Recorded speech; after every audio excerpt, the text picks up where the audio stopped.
Save my voice. Mics are on. I hear you. Okay. You better not get me sick. I'm not gonna get you sick. Okay. You ready? Testing? Okay. We'll go ahead and call the order. If you'd join me with the Pledge of Allegiance.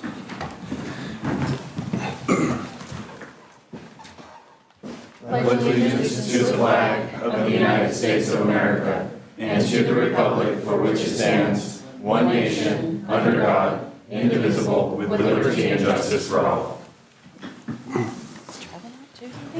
Roll call. Councilmember Kay. Here? Councilmember Stroman. Here. Councilmember Engel. Excused. Mayor Pro Tem Walker. Here. Mayor Hagan. Here.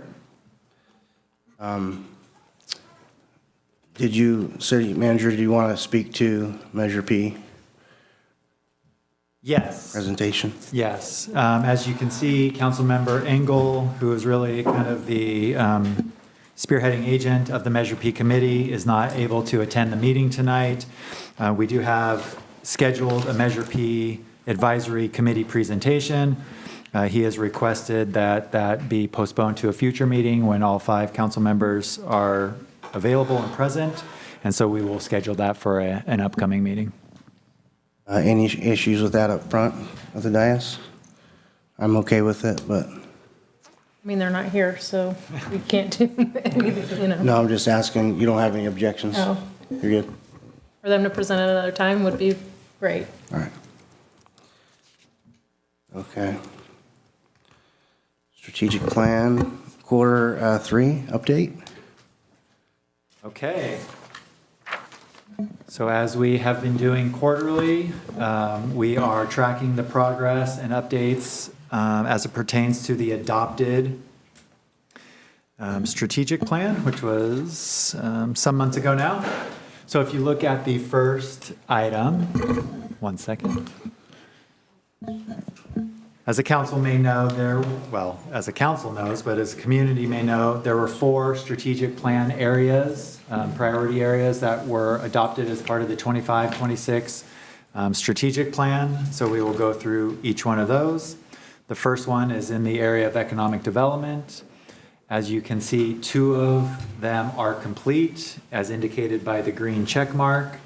The red text means ones that have changed significantly in this period between the second quarter and the third quarter. We have completed our meetings with 10 businesses, and those for 2025 went very well.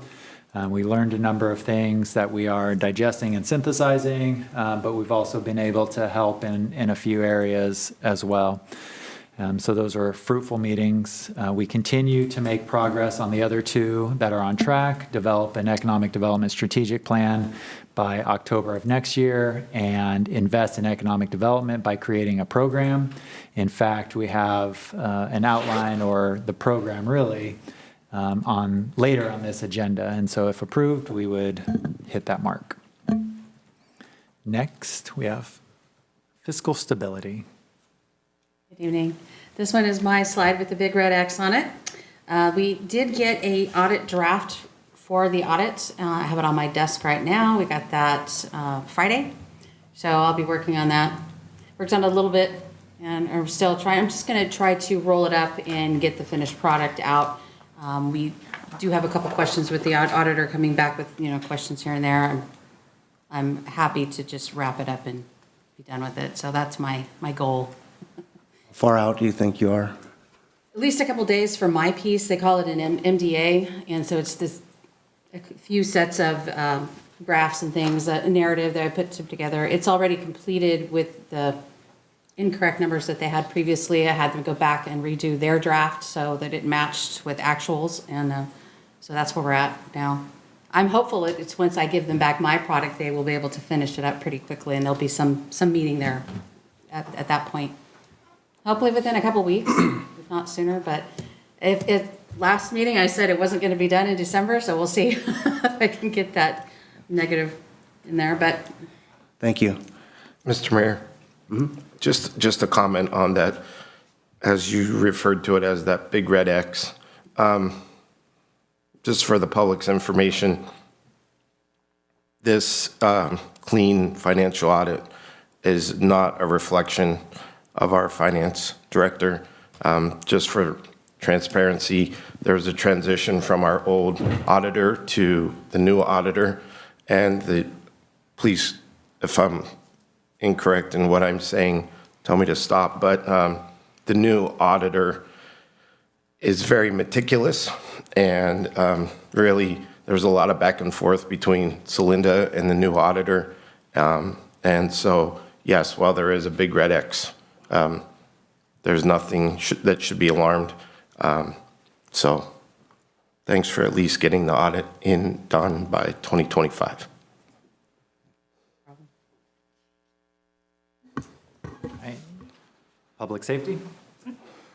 So the aim of the public safety priority was to maintain Escalon's high-quality public safety primarily through reduced officer turnover, which will improve the familiarity with law enforcement and maintain a small-town community policing feel.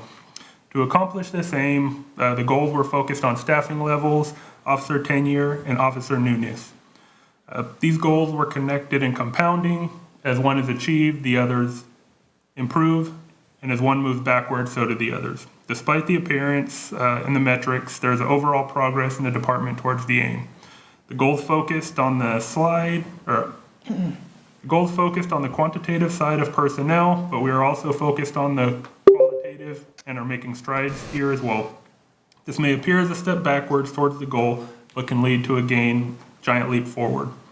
Achieve 100% staffing levels by December 31st of 2025. The department currently has filled 100% of the available officer positions and has established a cadre of reserve officers ready to assume the 2 pending permanent roles if and as soon as they may become available. And then increase officer tenure by 1 year. The officer tenure benchmark is 2.2 years. That was of this time last year. We expect this to decrease slightly by the end of the year when you look at Escalon tenure.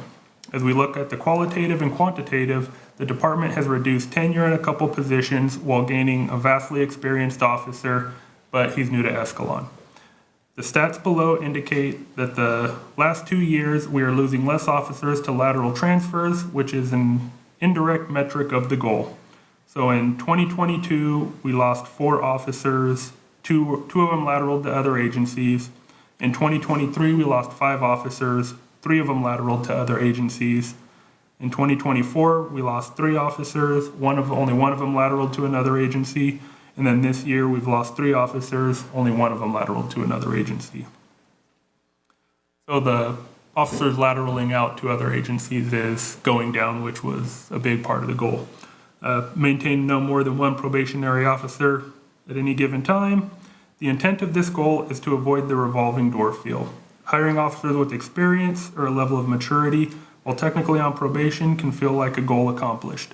The department is working on the nuanced aspect of this goal to achieve the aim of the strategic priority. So we took a little bit of a step back, but we are moving forward and we are in a better place now than we were at this time last year. Do you feel like the morale is better than it was last year? Oh, most definitely, yes. Any questions for Chief? No, but I did see a post on one of the social medias celebrating one of your officers. And I just wanted to say thank you for showing everybody in our community how you in the office is celebrating your officers' achievements. So, yeah.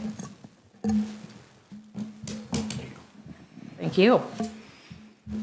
Okay, when we look at the 4th strategic priority area, infrastructure, 3 goals within this area. The first one, begin construction on the surface water project by July 1, 2026.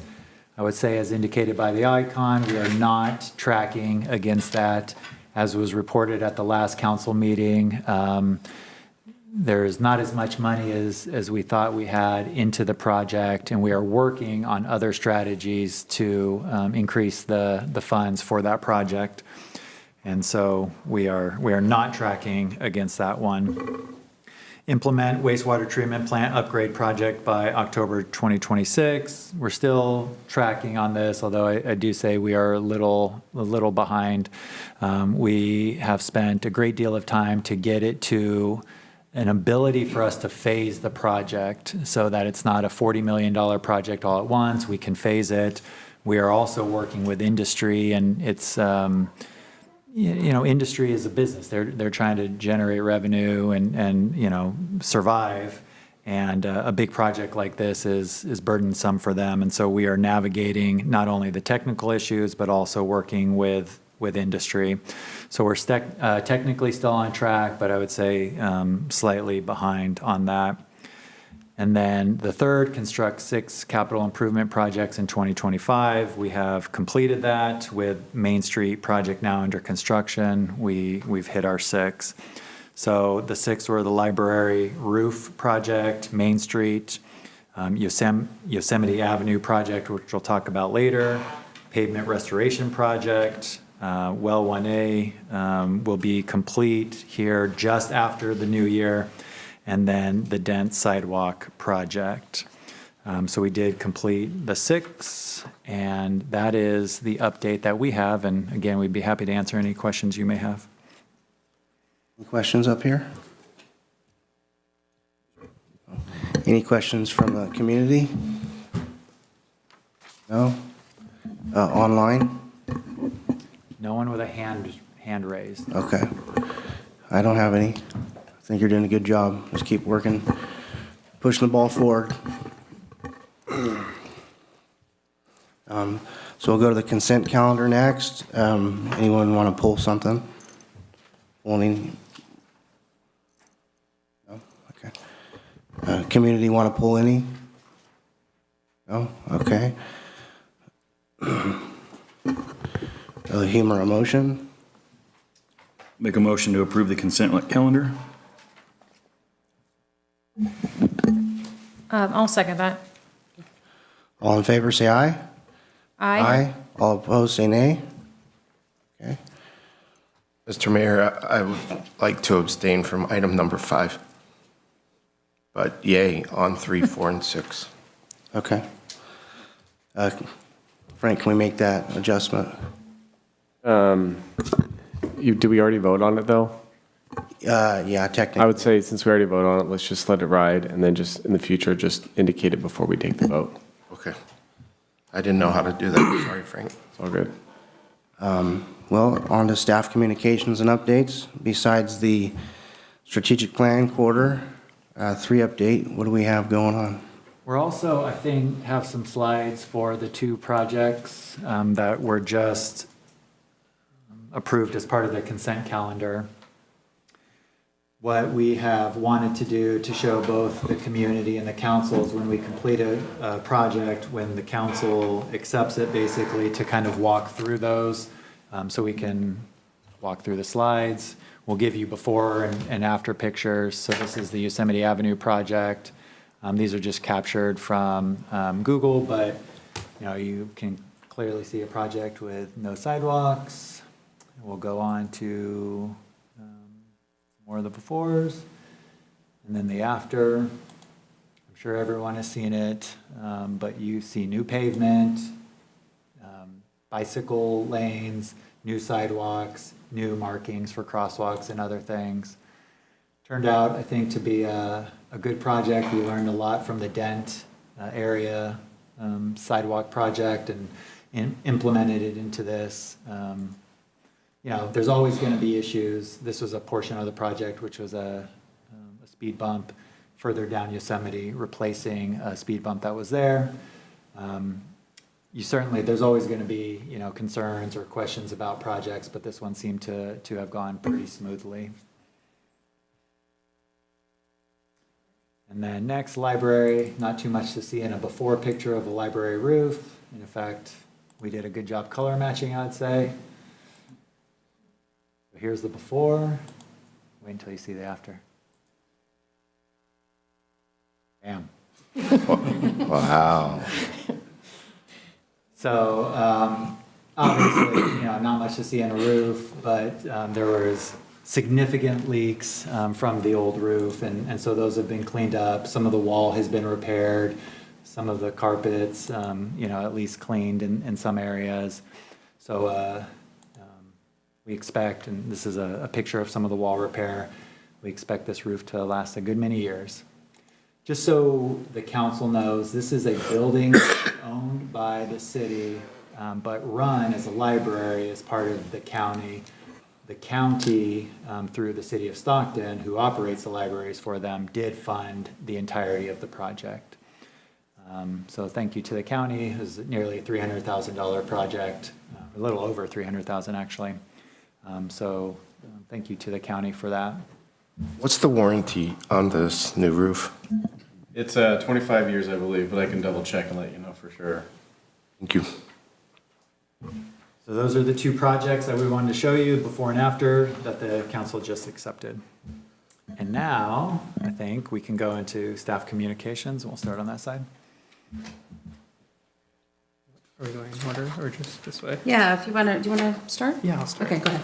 I just gotta turn to the page. I always start and I've got a lot, so.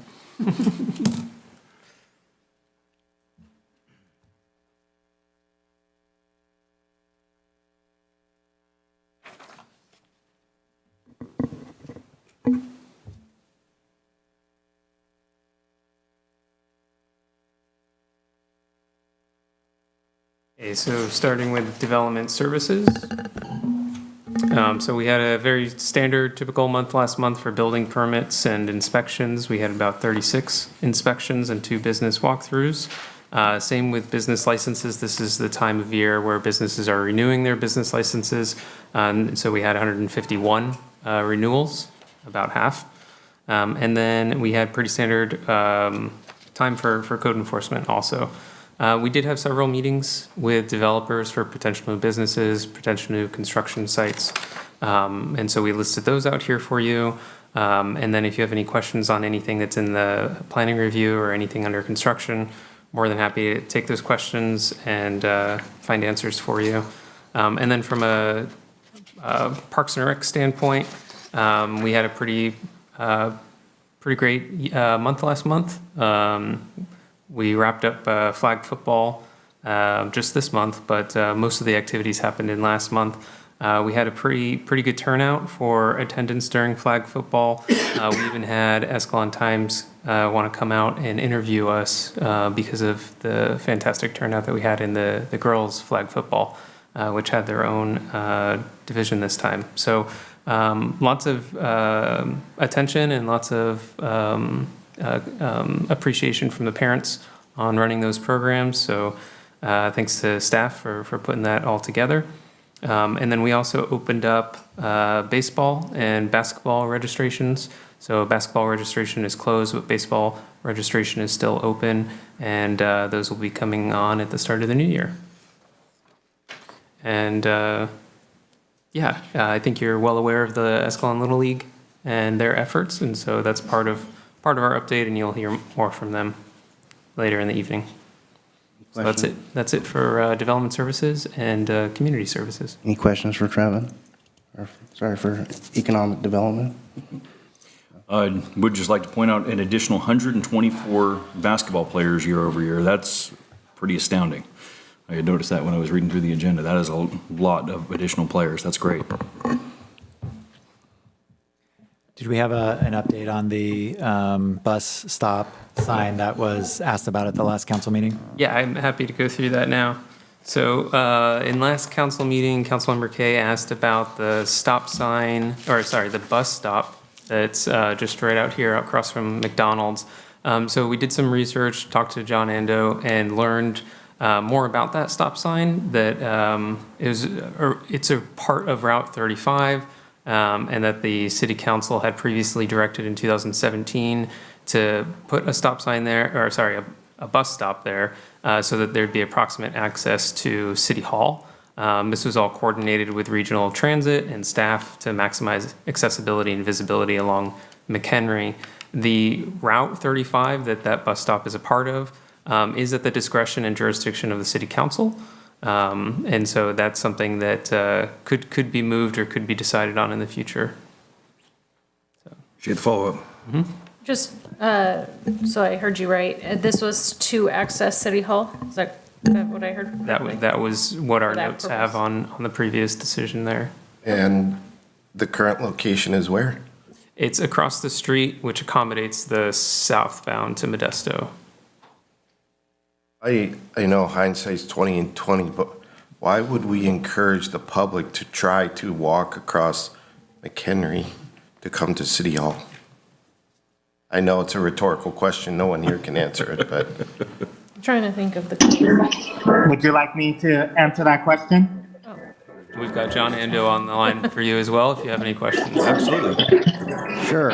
So the history of that bus stop, we originally had it when the route started in 1998, and then we removed it at the request of council in about the 2012 timeframe.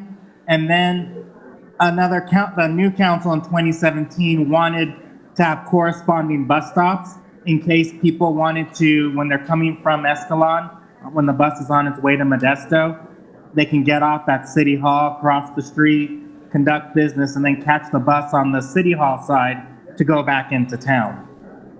So that's why it got put back in. But the concerns you're bringing up now was the concerns that I heard back in 2012.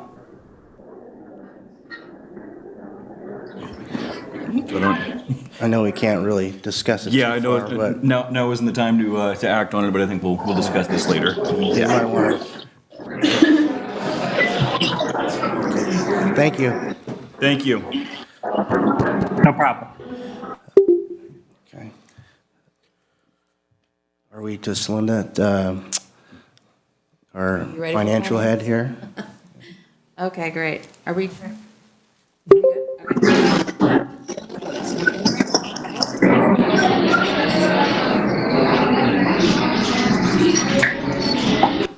Somebody's in John's Incredible Pizza. Okay.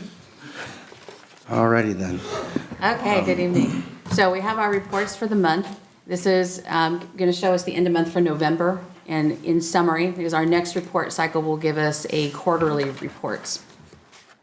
Now, what we have also with our strategic plan, we were showing in the finance division, we had that we'd met our targets for income, for our investments, for our savings, for things like saving expenses.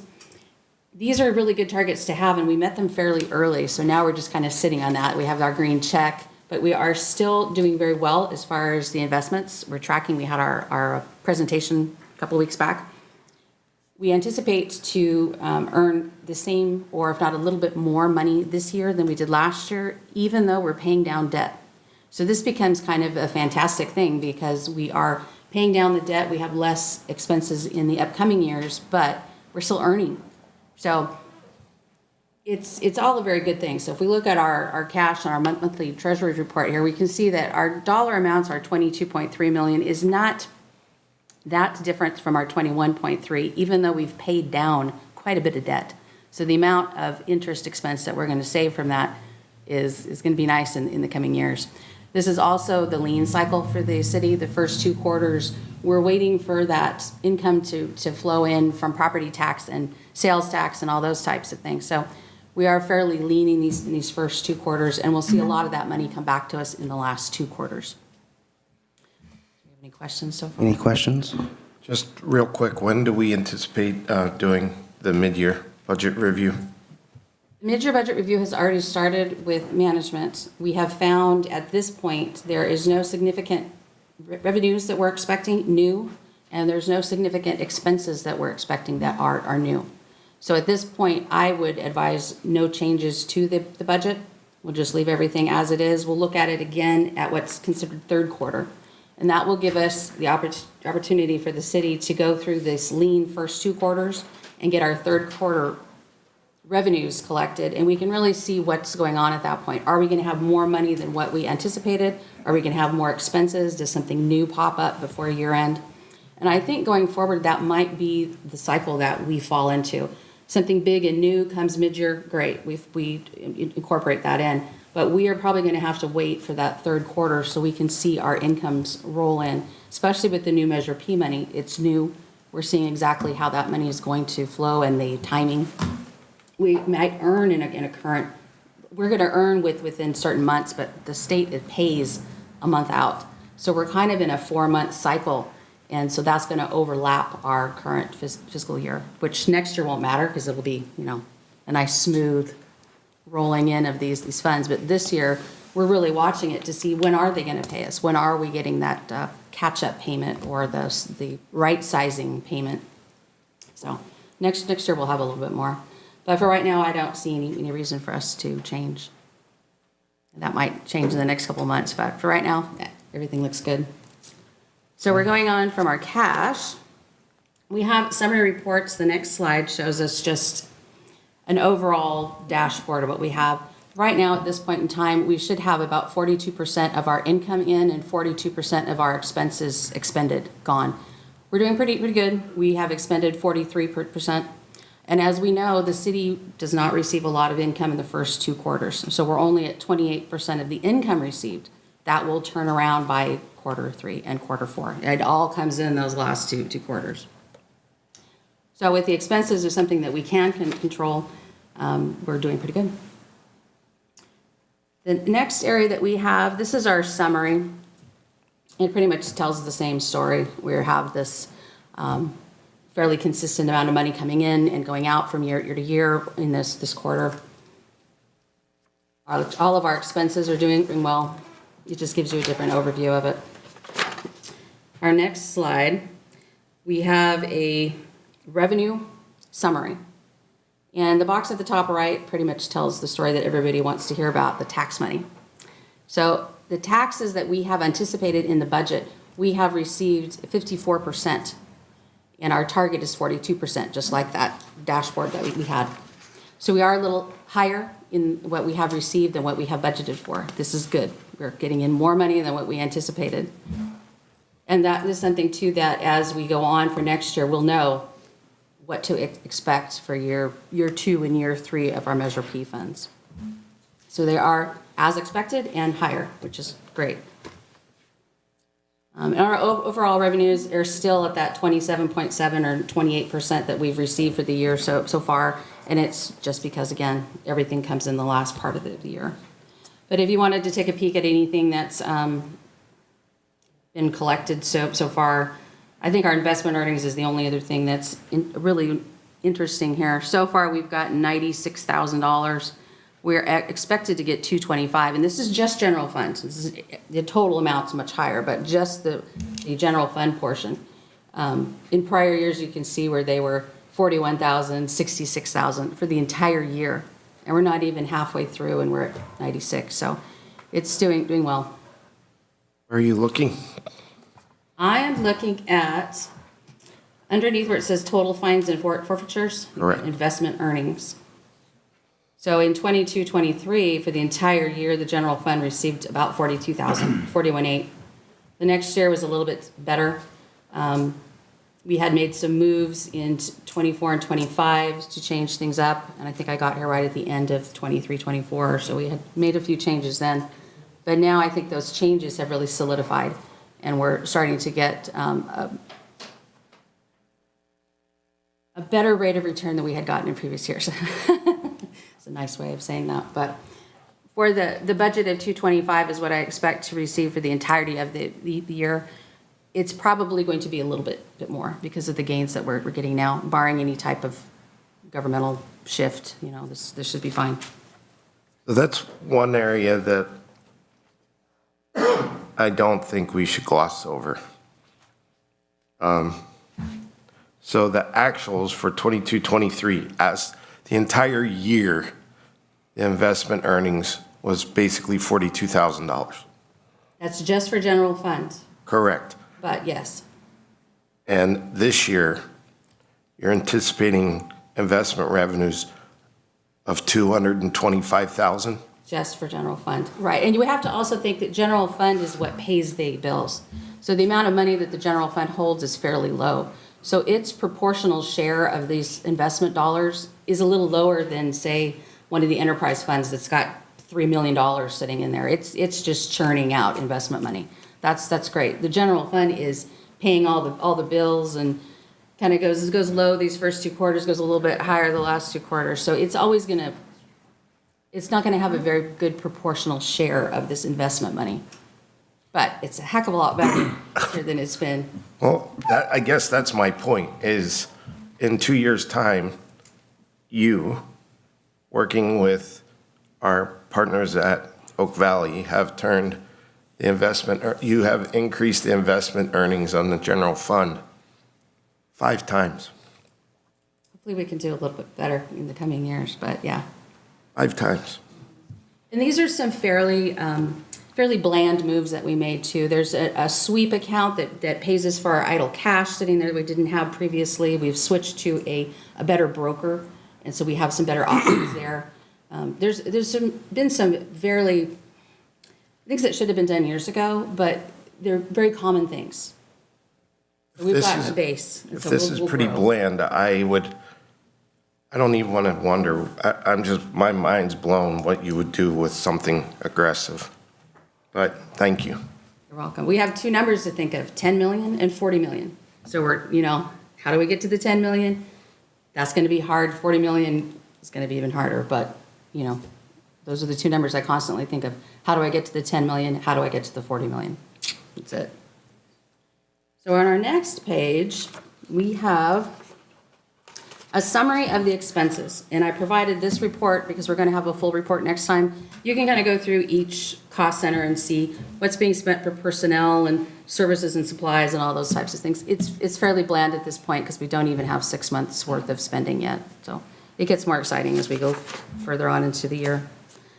We have another report on part of our special reports, the earnings and account balances, the loan balances, that type of thing. So if we look at these, we can see what we've earned to date for our different funds. A couple of these funds will pay us each month. Some pay every quarter. Even in our Cetera Fund Bank, we have some of those items are going to pay they're going to leapfrog a 2-month, a 3-month, a year, a 6-month, that type of thing. So by the end of the year, we'll have a nice number there. And this also shows what our account balances are. We can see where we have quite a bit of money in Cetera, some in our LAIF State Fund, which pretty much underperforms based on what our Cetera is, but we have kept these in these different fund types so that we can slowly migrate the money in instead of just, changing everything up all at once. We're doing it slow. Our sweep account usually has about 1.5 to 3 million in there, depending on how much we have right now being lean. It's going to be in the lower side.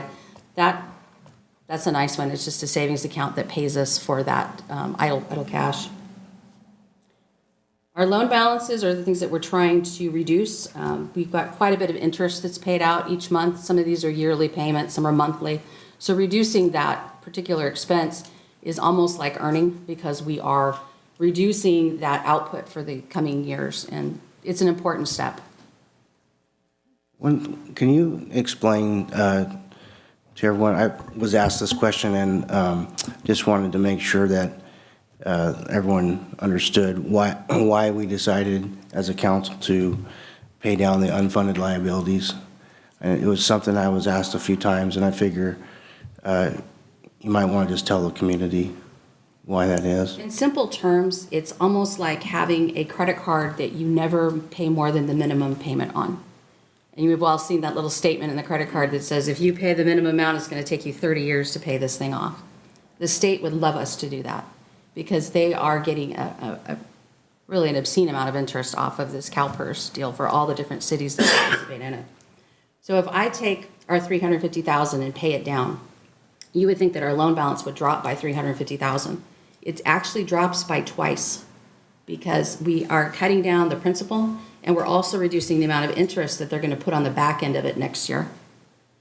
So unless CalPERS finds a way to really earn a lot of money on their particular fund balances that they have, they're going to continue every year to add a little bit more to the principal of this loan. No one would get a house loan that was based on this structure. You just wouldn't. But so for us taking those small dollars, the 350, we're actually able to double them. And so that gives us the best use of that money for the city. The next thing we would focus on would be just maybe the operating loans or something that doesn't have quite the bang to it, but would reduce that expense. Which in plain English, within 5 to 10 years is going to free up quite a bit of money, The right? low estimate is in the $2 million range. The higher estimate just grows from there. And it really is it's a process of, if we pay the entire amount that we're required to pay for the year upfront, we get a 3.5% discount. I take that money and put it back into repaying the principal and pay the additional discretionary payments, they call them ADPs. That reduces the overall principal amount. So now when they're putting interest on it, it's lesser. There's a less amount of interest they can put on it. The other thing is that required payment was getting close to $600,000 a year. The estimate for it going into the next 7 years is $900,000, in the $900,000 range. We simply don't have enough funds to pay that going forward with the current model that we have for revenues. So in trying to stem that off, we need to move that curve and say, in 7 years, that payment is getting closer to the 5, the 4, the 3, and paid off by 10. So that we're only paying the current year amount each year after that. So at that point, not only will we have a very low unfunded liability portion, we just have the 1 year, we wouldn't have all that interest that we're paying, we wouldn't have all that expense in year 11. And it's probably going to be more like year 10 and a half or something along those lines, but even just putting the $350 each year is a huge savings. In plain English, it's going to give us a healthier budget in the long run. I wish it would give us the delta that we need for the $10 million project, but it's only probably going to bring in 2.5, something along those lines. Thank you. So the next report that we have shows the Measure P collections in more of a summary fashion. Let's see. Oh, sorry, I skipped over one, but I think my book, oh, there it is. That one that we just had was the water funds recap. That again, it gives you the cash that's in each of the water fund types, and off to the side, it'll give you what the loans are just for the water system. So this is enterprise funds, it's not general fund. It's a little bit of different, but you can see where we do have these different loans that we want to try and target and pay off. These all have really high amounts of interest, and so going forward, as we find additional monies, paying these off only reduces the expenses, and it's a very good thing. So back onto the Measure P, it's just a summary of what we've received so far. We can see that we've received 740 to date, 740,000, sorry, to date. And what we've used so far, we have a little listing on the back of setup costs and different things that we're using for salaries. The UAAL pay down that we were just talking about is on there. So we've got our total usage is being tracked here for us, and then we have a page of actuals, which is our next one. If anybody wanted to see one more time. Go to page 51 if we can. Now, so this shows us the money that's come in the months that we've received it and posted it. And you can kind of see where we have some small amounts and then a big amount, a couple small amounts and then a big amount. And that's because the way that the measure, well, all sales tax, quite honestly, they'll give you a small payment up front, and they'll kind of pre-fund some things, and then they claw that back and pay you out what you should be paid. They right size. So we kind of see this, and it looks a little funny because you're like, well, why is there such a big payment and then such a small payment? It's this process that we have to deal with the state, and it's just the way it's done. And below that, we have some of the expenses, measuring up to the 71.9 that we have so far with salaries and the pay down. So as the year goes on, we'll just add to this. This one is our LLMD report, gives us a summary. You can see they haven't received very much revenue at all. What revenue they have received is investment earnings based on their cash balance. And up top, we can see their cash on hand is negative. Bellaterra is a negative 53, Westwood's a negative 14. They don't have a reserve fund to pay for these things, so right now the general fund is picking that up. Once we receive the property tax, then this will be repaid or right-sized. So far to date, we've paid $100,000 worth of expenses, and you can see the amounts for each one.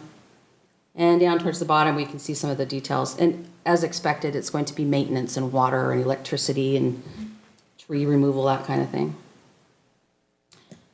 So this again is the summary. We could do this in, and we do have it in detail for each district. It's just really not a heck of a lot to see right now yet. As we get closer to third quarter, I can produce details of these so everyone can see exactly what was spent. What else do we have? And I think our last one here, this is our surplus and special funding. So at the end of last year, we had our balanced budget, but we got more revenue than what we expected. So that was a surplus budget amount. And we've been using that $275,000 to pay down some of the equipment and maintenance items that were needed for several years. Computers, some of the servers, the fire panel upgrade, RIM server.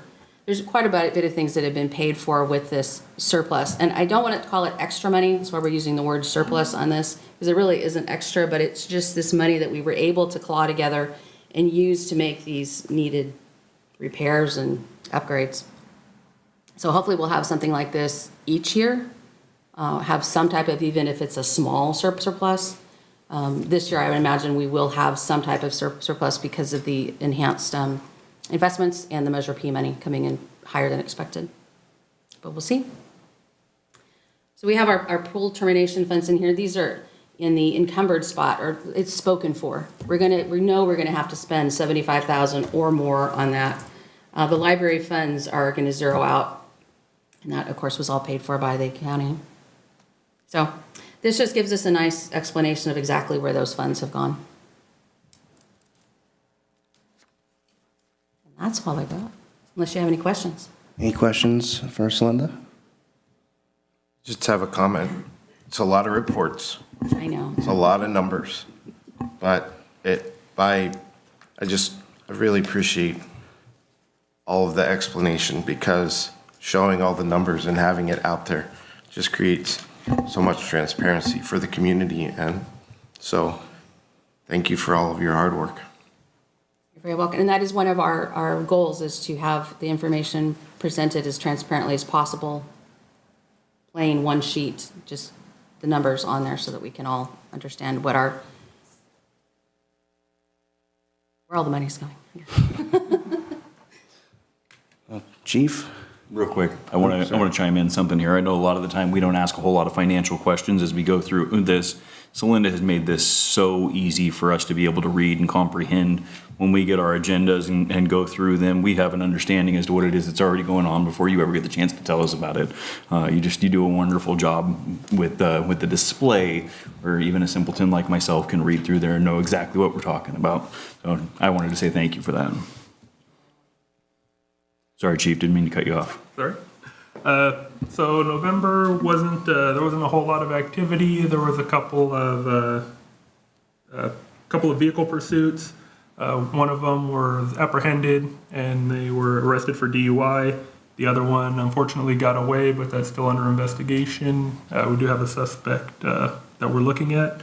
Officer Ryman did a great job. She contacted a suspicious vehicle. The person in the driver's seat had warrants. She found drugs, paraphernalia, and identity theft materials belonging to several different victims. And so she was able to identify and contact a few of them and ended up booking the suspect. Officer Gunter led the department in arrests with 8, and Officer Gunter also led the department in citations with 19. Any questions for Chief?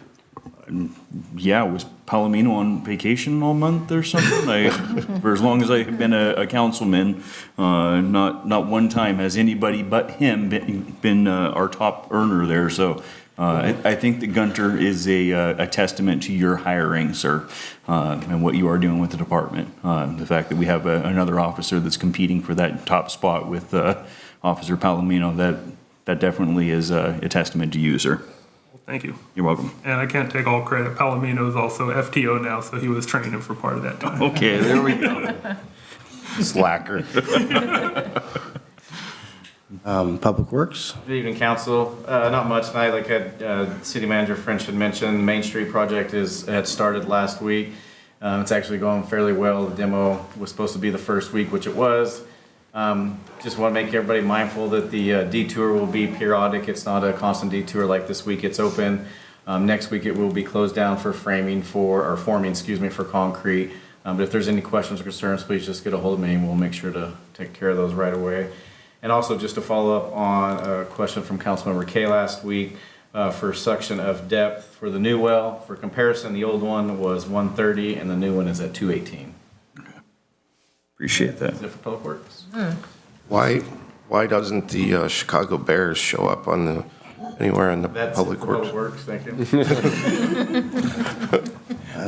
I do want to give a shout out to Sal again. He did such a fantastic job around that park when he was out there the other day. I really, really appreciate his hard work out there. He did a great job. How did your meeting with our vendor go? It is postponed till tomorrow morning, so Okay. I will let you know. All right. Thank you. Yes, sir. City Manager? Thank you, Mayor. A few items. We are finalizing research on a council-directed item to bring back what other cities do in terms of council terms and compensation. So we are researching what nearby cities, like sort of similar cities to us, are doing in that regard, and then we'll bring back an item for your consideration as directed by council. I can share that Caltrans has officially kicked off the Brennan 120 intersection project.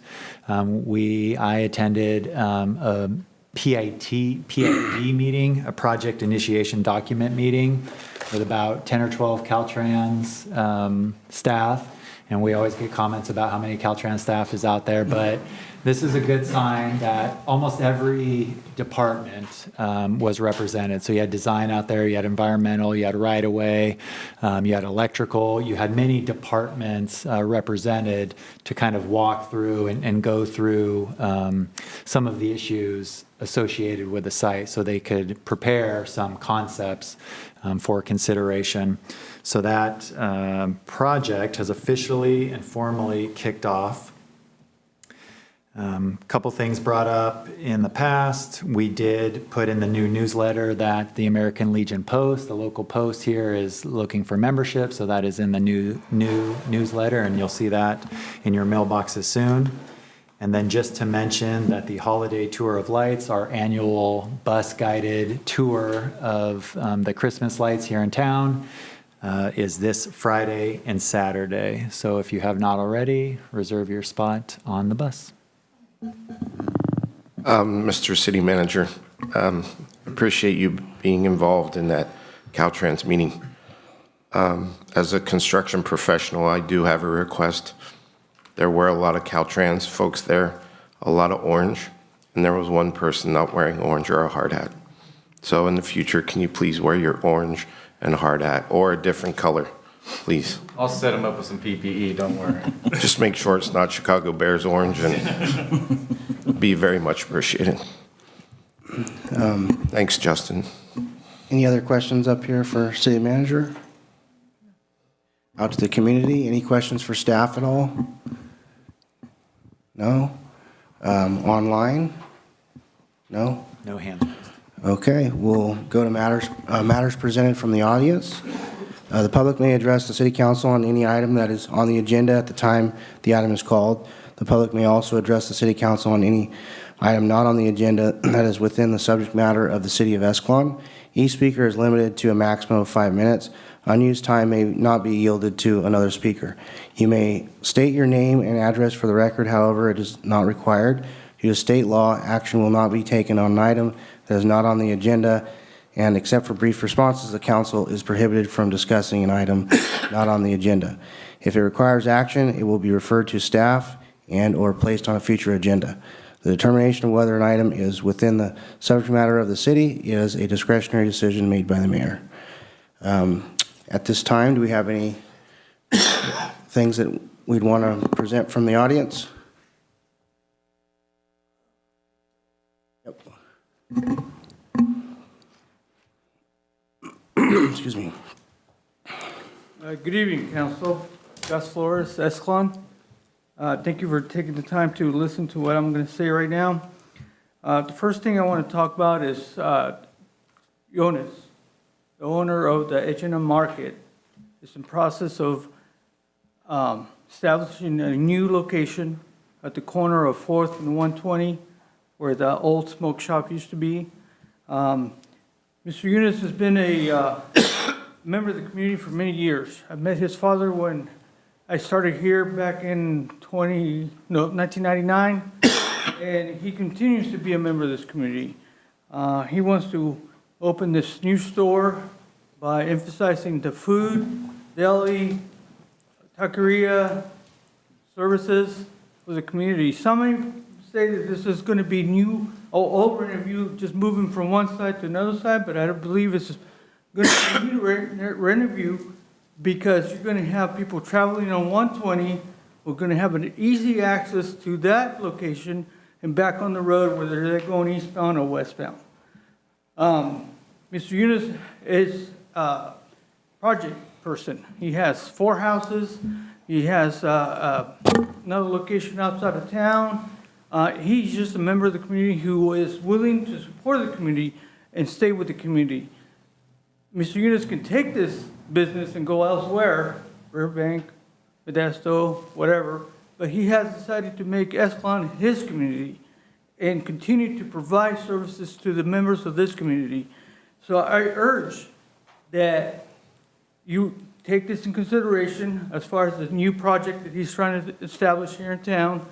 And for the finance director was talking about the taxes. He just paid his taxes on his properties. I think it was $28,000. So he's on top of things. Huh? $28,000.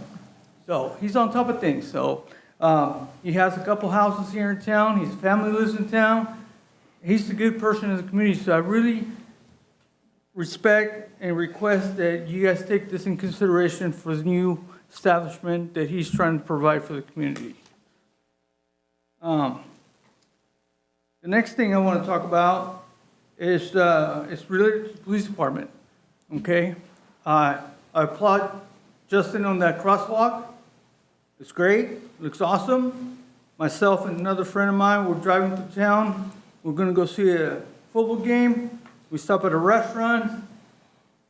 We did notice that in addition to the crosswalk, 2 police cars came from either side to block the intersection to protect the pedestrians. Now you got to understand, once when we can take control of the intersection, crosswalk or the intersection, we own it.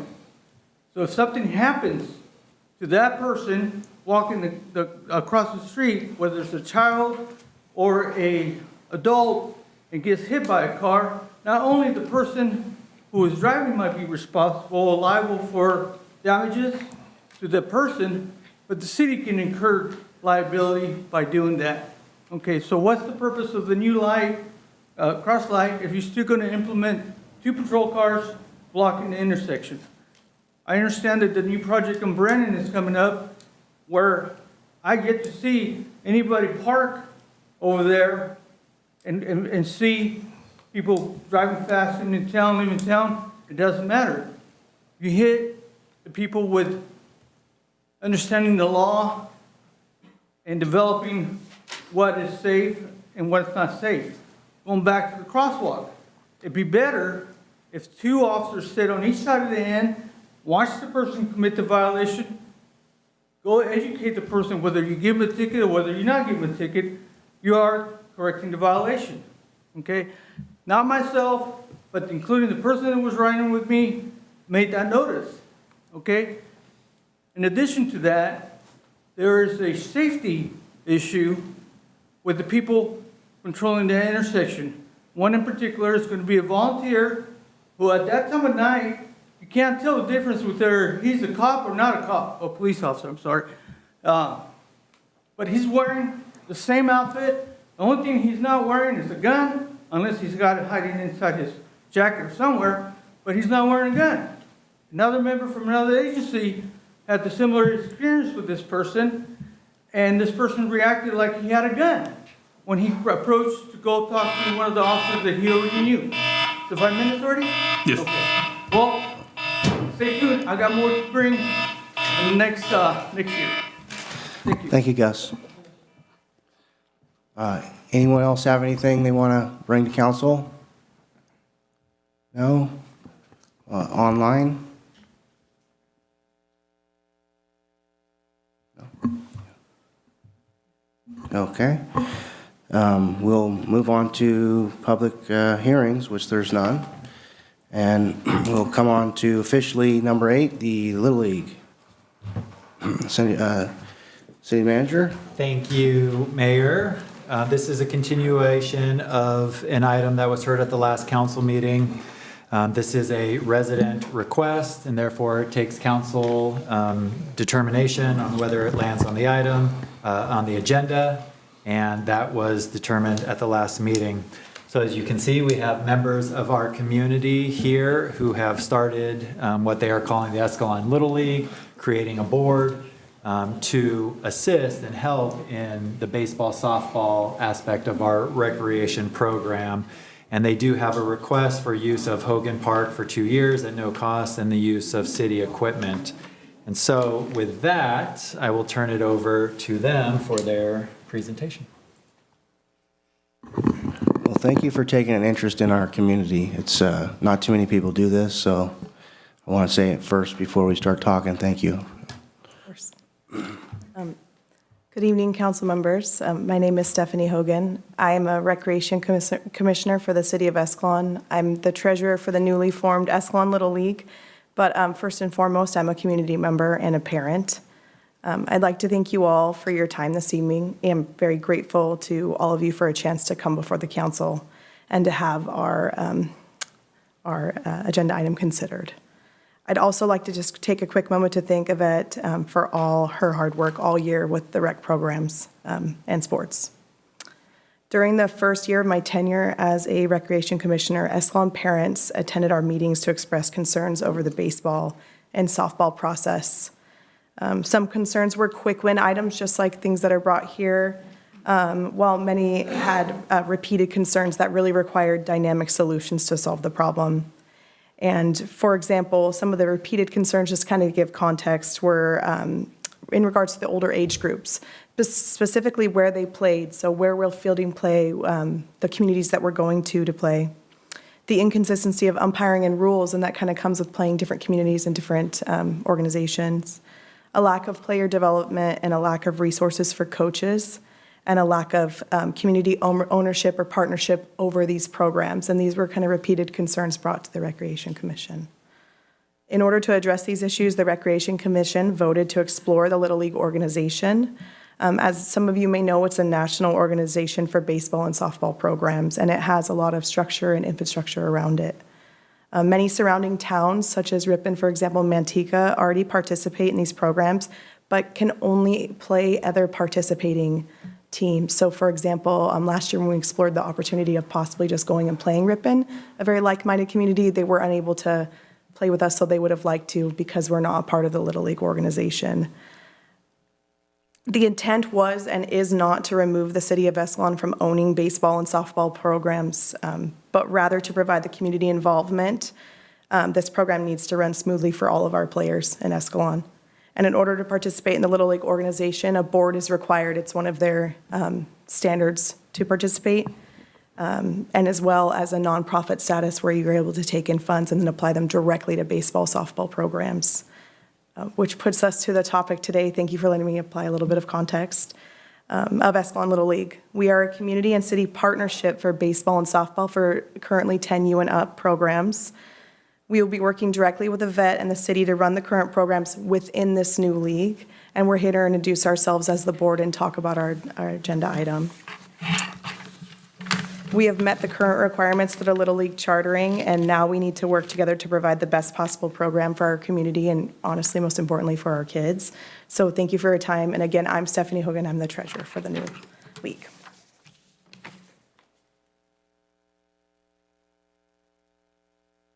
Hello, I'm Randy Waters, the current acting president for the Escalon Little League. We also have the rest of our team here. With us today, we have Justin Borges. He's our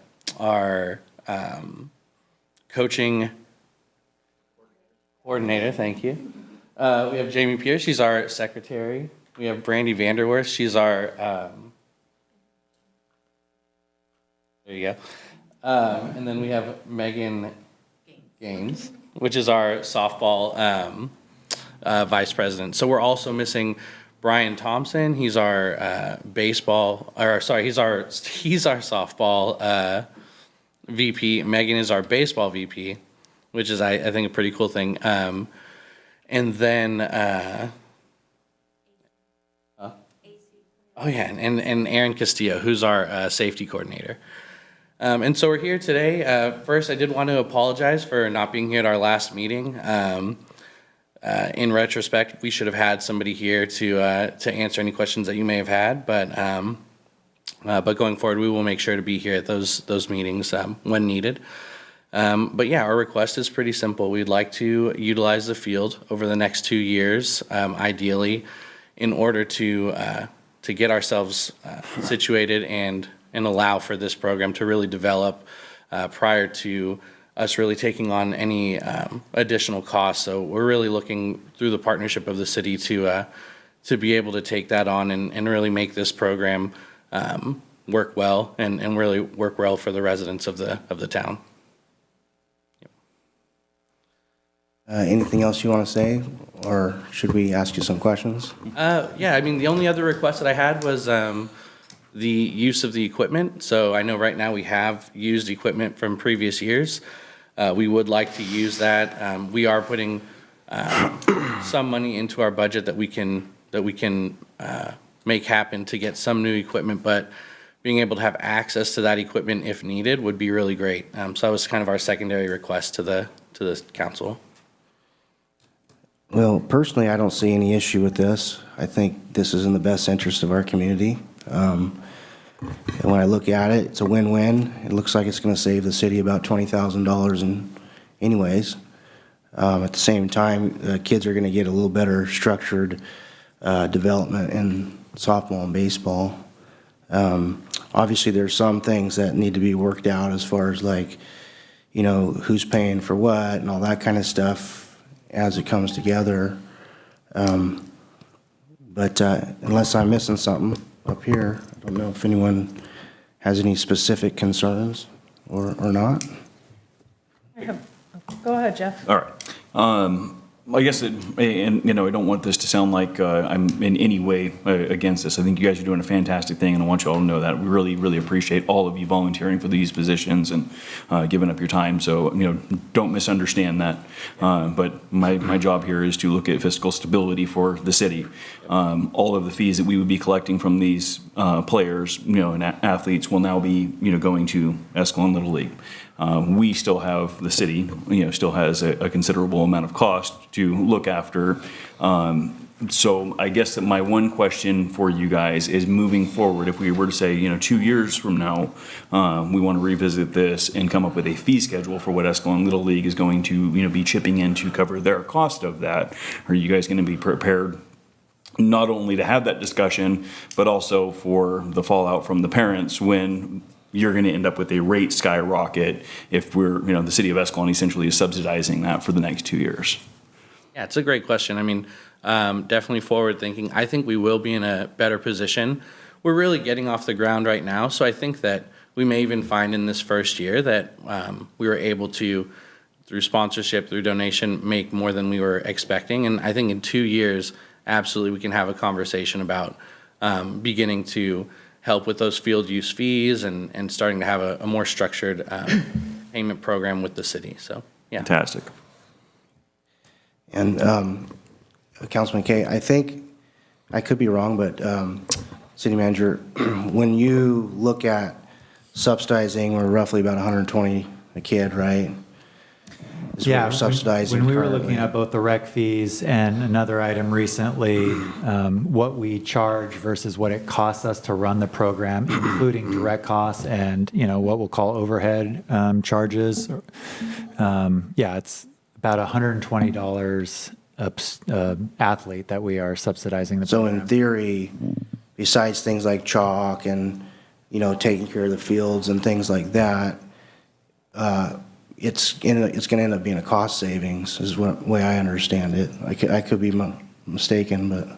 And that's also, you know, kind of my understanding of this. Yeah. But, you know, like I said, there are, you know, the concerns of the overhead of us caring for the fields and, you know, the water that goes into them, the electricity that goes into them, you know, all of those things. Yes, we're, you know, I'm sure that, you know, we as a city are going to continue to, you know, subsidize, you know, in some shape, fashion, or form, you know. I just want to be, you know, cognizant of what this will look like in the future, you know, not that Escalon Little League is going to get a free pass to use, city facilities when, that's not the case with any other facility for any other, organization. Makes sense. Yeah, and I do think, if I could just say real quick, I think in the agenda setting meeting that happened previously, there was a discussion about maybe in the future us working with the city in like a partnership to take care of the fields, to take care of, that's absolutely something that's part of our goal, right, is to have some level of ownership of maintaining those fields, any upgrades that we can make in the future, right? That is part of our overall goal as well. So, yeah, definitely something to consider. City Council, City Manager, you feel like you can, if we voted in theory for this, you'd be able to sit down with them and come together with a cohesive plan? Yeah, I mean, I would welcome other comments from the council, but absolutely. I mean, we do this all the time, and we can absolutely work with a partner I'm just curious. Yeah, for on-field agreement and field use. Absolutely. Any other questions? Yeah, I have some questions. So I'm going to reiterate what Councilor Kay said. This isn't really if, it's kind of like how we're going to do it. We welcome your, this is great that we're doing this with community collaboration, right? And so I'll start with the field usage, right? Your first request, and you do want to utilize the field.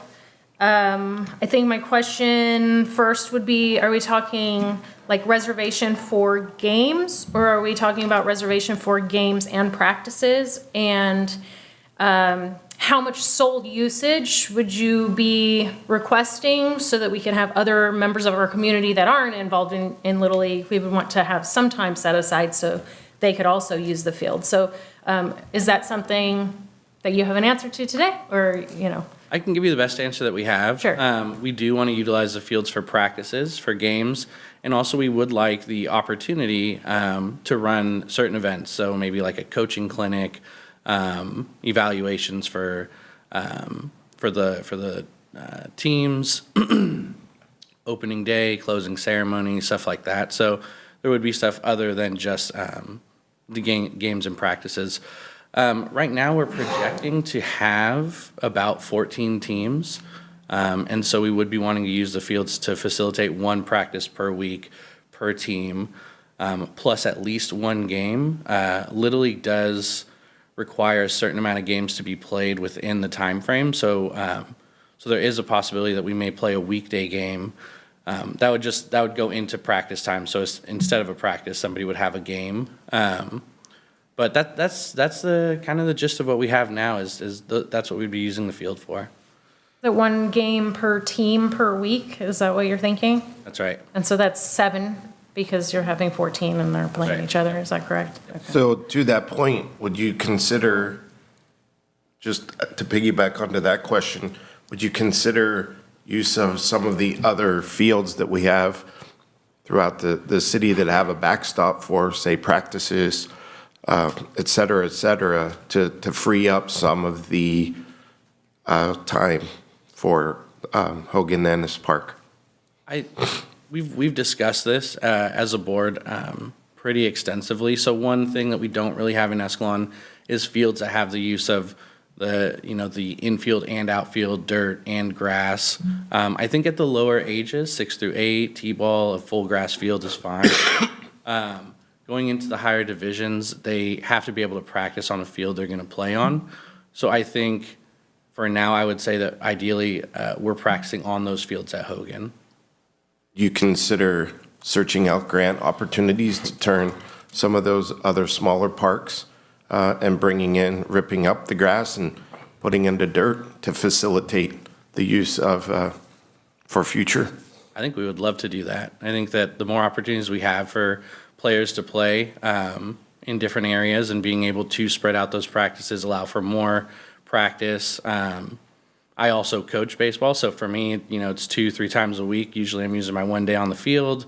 The other days I'm doing running drills, I'm doing hitting drills somewhere that doesn't require the dirt, right? But I think that making more fields that are accessible to these higher leagues of play is great. Okay, and so how many weeks currently do you think your league will be running? Yeah. Yeah. So the actual, we'll be closing registration December 31st. We'll be running evaluations to January 10th. And then from then on, we would like to have the fields from February 15th, or I don't know if it's exactly that day, but that February time, all the way to the end of May. And then that first week of June would be our final week in our closing ceremony. So we have to make sure that we have just with the calendar year, how all that's going to work, but that would be a rough timeline of when we need the fields. Okay. Sorry, I do need to, so it's new to us a bit, but there is the postseason play as well, the All-Star program within Little League. We have not actually gotten a ton into that because we've just been doing a bunch of the front-end work right now. But we would be, and we can come back and make an additional request at that time to continue use of the field if needed. But there may be a postseason as well. Okay. And I'll tell you that my concern, with 7 games, we can fit in 7 games. My concern is that there will not be access to others who are not involved in Little League throughout the week. So that's something we'll just have to make sure that we can accommodate other teams and other people in the community that are also trying to play, right? And so that's, it's something we can hash out. It's just something that we need to talk about and how that's going to fit in so that we can, maybe if you guys are using A/B fields, the other fields are available for others, those kinds of things. So that'll be something that I'll want, hashed out. Yeah, and we actually have Yvette with us on our board, and she's there to really help us with exactly those kinds of things, making sure that field use is all coordinated appropriately, so. All right, and then, so are you guys, you said everything is done for the charter, everything has been, are you guys officially now a Little League charter, or are we waiting on? As of today. Congratulations. We've got our charter ID, good to go. So our border map has been approved, our constitution has been approved. We are all good to go. Hey, that's exciting. Did you get Lyndon? I did talk with Lyndon. We're going to adjust the border map later. For now, they'll waive off any of the players within Farmington. They're happy to sign a waiver that allows them to play. We also kind of clarified anyone within our school district anyway can play for us. So we'll kind of officially coordinate getting that portion of our border back. But for now, we've got Valley Home, all of Escalon, which we received back from Ripon, out to Avena. Northgate's going to sign us off. Lyndon will probably sign us off before April. Congratulations. Thanks. Any other questions? I continue to have questions. Oh, sorry. I have some thoughts when questions Tim is first. done. Okay. Questions first? The second request is for equipment. Yeah. And so, are you talking about the game bags with the bats and balls and that, or what part of equipment? What is the definition of equipment? Yeah. So ideally, the main thing for us is catcher gear, making sure that each team has a set of catcher gear. The nets, so like the hitting nets, the batting cage that's on site, the pitching mound that we have. Those would be the equipment that we're requesting. But we are, I think, I would blanket just like all baseball, softball equipment that's currently in use. We would like to at least have access. I know that you're still running a 6A T-ball program. That's absolutely, we want to make sure there's enough equipment for those programs first. And then what's left, we would like to at least have the opportunity to see if we can use it. Would that stuff still be stored at our facility then, and kind of share is the idea? Right. Yeah. Okay. So we wouldn't be taking ownership. It'd still be yours. We just want access to it. Yeah, cool. And then things that are, so like chalk. Chalk isn't a reusable item. Yep. Or game balls. Game balls are things that you need to, purchase new. Are those to be provided by the city, or are those provided by the organization? Yeah. Game balls we'll be providing. The Little League has certain specifications that we would go by. Chalk, we're happy to take that cost on. I would like to know how much chalk we use per game. I've kind of looked up roughly what it is, but it's not a huge expense, or at least doesn't seem like it right now. So if we could get a little bit more insight on what the cost of chalk per year is, I'm sure we could fit that in somehow. And then, so are we prepping fields, or is that a thing that's gonna be falling on? Yeah, so it's a good question. We're discussing that now. A couple things that we run into is, one, we would need to be trained. I think that with everything else that we're trying to do, it would be really difficult for us to take on the complete field management. Another thing is, and you can tell me if I'm wrong, but I'm not sure if we're able to utilize certain equipment that the city has, the lawnmower, the chalk pusher thing. I don't know if we're actually allowed to use that or not. So those would kind of be things that we would need to hash out. I think that's definitely a year 2 conversation. Okay. So. Oh, okay, I like that. And then, just, like a stipulation for replacement or repair costs on the borrowed equipment. That's just something I want wrapped up in there, maybe something, for any damaged equipment, some sort of back and forth between the two of us so that we can have those taken care of if they're repaired, or if they're, damaged. Yeah, that's fine. Yeah. Okay, well, congratulations to you guys. Thank you. I'm very excited.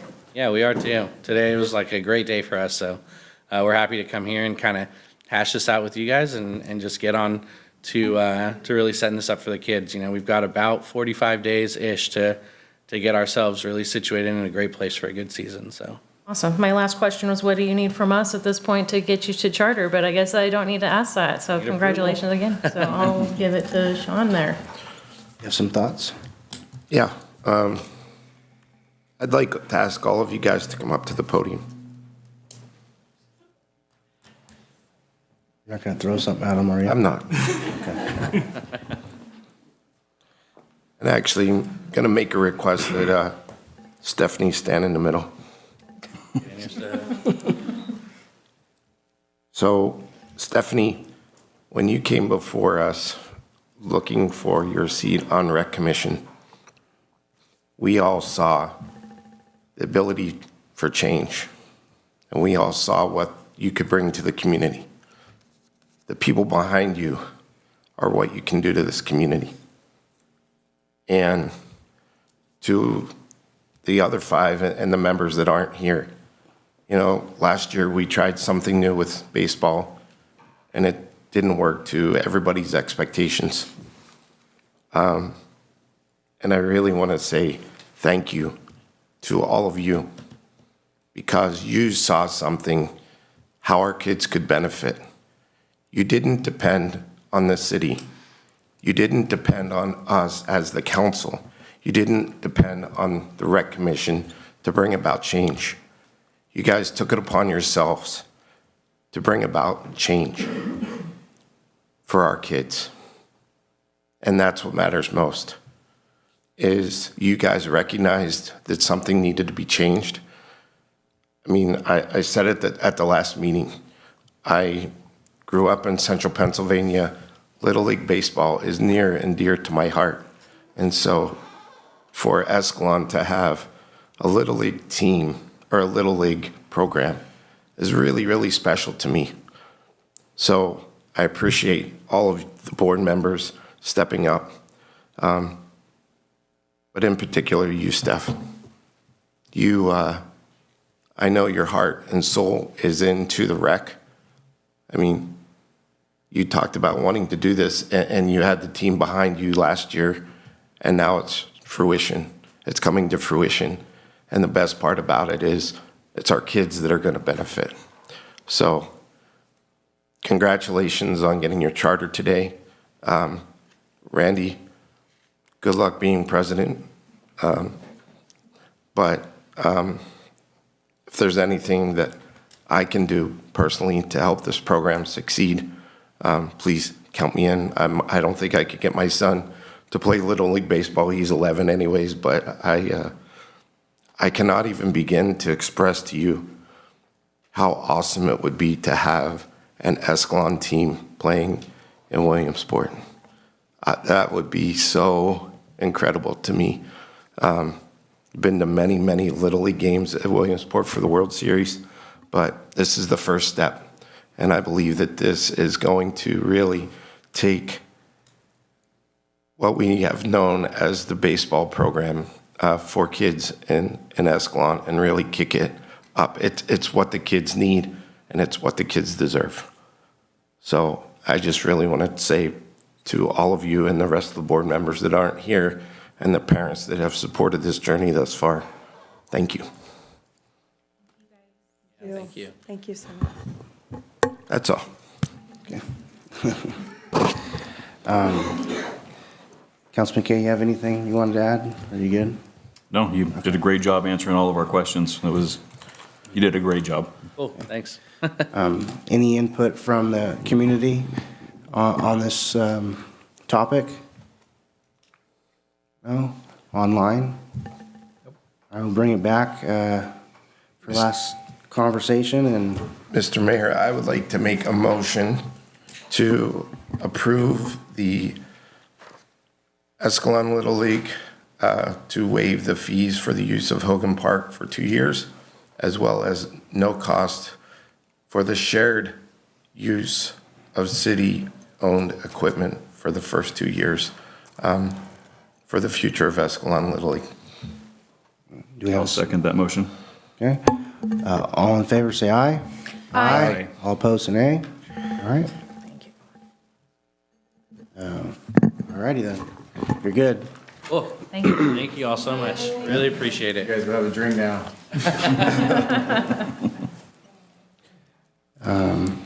All right. We'll go on to number 9 now.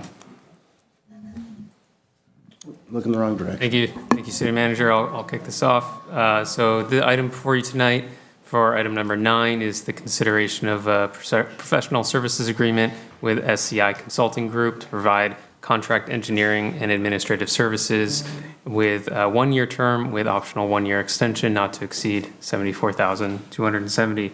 The city of Escalon, as far as I understand, has always contracted out for this service. Again, it's to administer, monitor, implement, and handle all of our landscape and lighting districts. The city has about 5 of these, not about, but the city has 5 of these.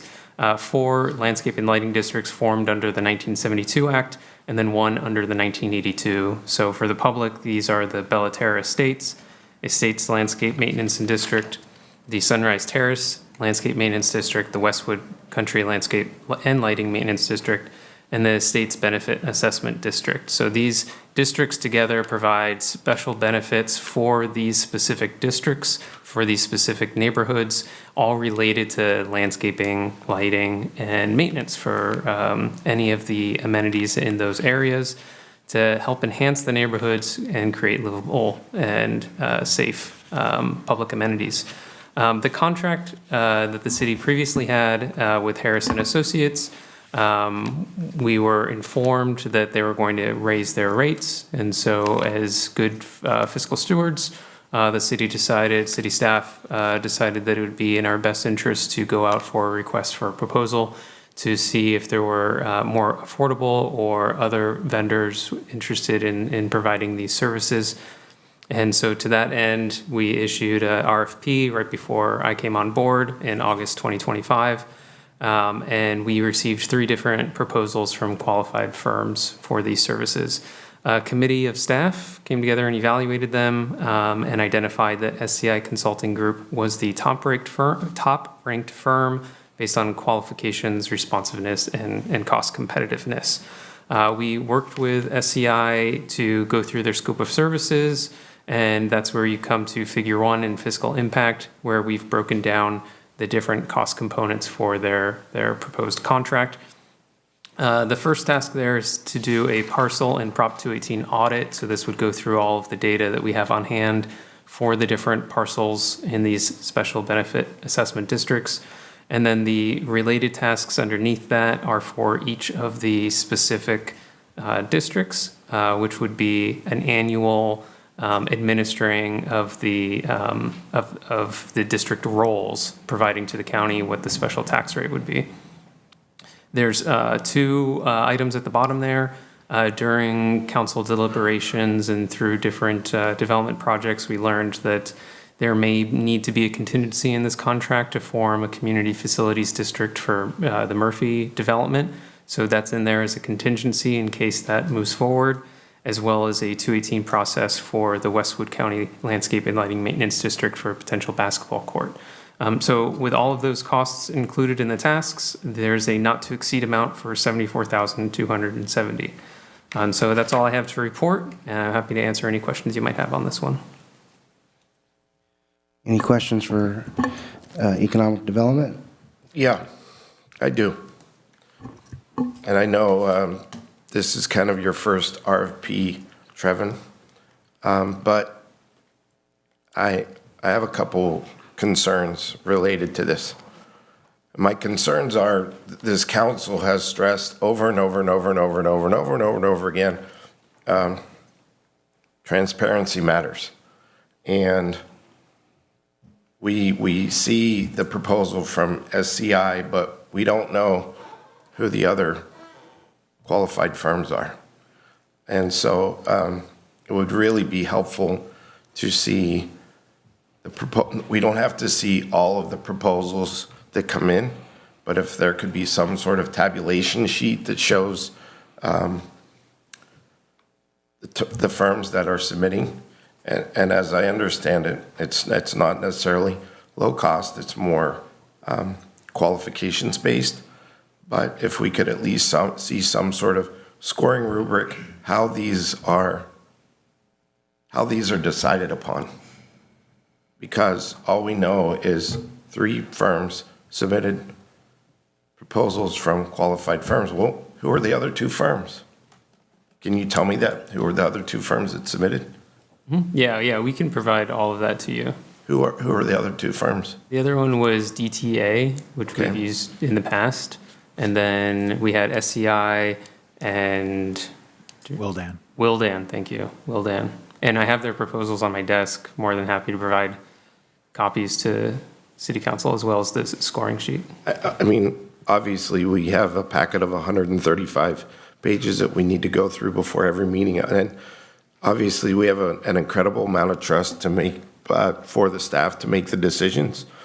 My only request is moving forward, not just for this, but for any RFPs moving forward, if we could have some sort of tabulation that shows the public the proposals that we received as well as how they were scored, because by doing that, that just creates greater transparency for the community.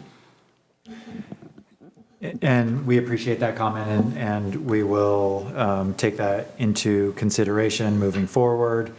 As was mentioned, we did receive proposals from DTA, formerly David Tosick and Associates, and Wildan. We felt that SCI was the best balance of cost. They were all in the same ballpark. There was not a huge winner or loser in terms of cost. But customer service and the audit were two of, I think, the separating points of the SCI contract. We felt through the process that Wildan and DTA were very, very big companies who do this a lot, but they would be perhaps a little further removed from the overall process and from us. And what we saw in the last couple of cycles was a lot of hands-on needs from the community and the council. And so we wanted to ensure that the company could provide that to us. When we look at the audit that they will provide, they'll come in, they won't assume what was done in the past is correct, which is another thing that we heard from this community and this council. And so those 2 things in particular were what put SCI on top of DTA and Wildan. And Mr. French, please note that I'm not questioning the validity of SCI's proposal. That's not what I'm saying. All I'm saying is that anytime we have an RFP moving forward, it would really be helpful to see the proposals that we received as well as any sort of scoring rubric so that the public can see exactly how it was scored. These are the proposals. This is why the recommendation was made, and ultimately the decision was made by council. My only other follow-up question is, something like this, we've had Harrison Associates on board, it seemed like forever. Why are we only doing a one-year contract with SCI? I think this is also in reaction to council and community questions and concerns. We do have an option of 2 additional years. We don't know SCI. We don't want to assume that they will be a right fit for us or that we're a right fit for them. And so we've entered into a 1-year agreement with an option to extend it 2 years. If in that 1 year we are very happy with their service, we can extend further. If we're not, or if they're not, then we can go back to an RFP and find a firm that's a better fit for us. Thank you. And just to your prior comment, we take your comment as you provided it, that, to show further transparency. I did want to walk through our rationale because it wasn't directly in the staff report. I wanted to walk through our rationale so you and the community were aware of why we selected SCI. Okay. Any other questions up here? We'll go out to the community. Any questions for staff on this matter? Okay, online? All righty, we'll bring it back for any more digestion up here or motion? I'll make the motion to approve resolution number XXXX, a resolution of the City Council of the City of Escalon authorizing the city manager to execute a professional services agreement with SCI Consulting Group for assessment district engineering and administrative services in an amount not to exceed $74,270. I'll second. All in favor, say aye. Aye. Aye. All opposed, say nay. Okay. We'll go on to number 10 here. Okay, per council policy, the mayor, Mayor Hagan, submitted a council item agenda request form supported by Councilmember Kay to essentially notify the community that gold has been classified or reclassified as a Tier 1 asset. And so with that introduction, turn it over to the mayor. Okay, this is just a kind of a simple kind of wanting to send out an educational type letter to the community to make sure our business owners in a time of, dealing with inflation and difficulties, that they understand how gold can help stabilize their businesses as well as their future. And understanding that it's being classified as a Tier 1, it's basically like cash. At this point, I'd say better than cash, personally, but it's also important when we have a future of digital currencies that are obviously on the horizon, that you have a parallel economies that are there, so that if you ever had, issues in the future with governments, such as tyrannical government, the people have an ability to circumnavigate that. And so education and understanding what gold provides as far as why it was put in the Constitution in the first place is very important, I think. And it's something that I hope doesn't get lost in translation. So that's kind of the reason why I wanted to bring it up.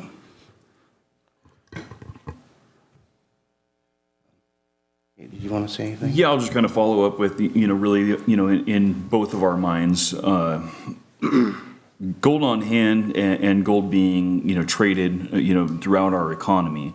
It does the exact same thing as paper currency. The big difference is the gold sitting in your safe is pretty much without fail going to appreciate, whereas the value of the dollar, as we've seen over the last several years, can deteriorate right in front of our eyes. So in my mind, to kind of back to Mr. Mayor here.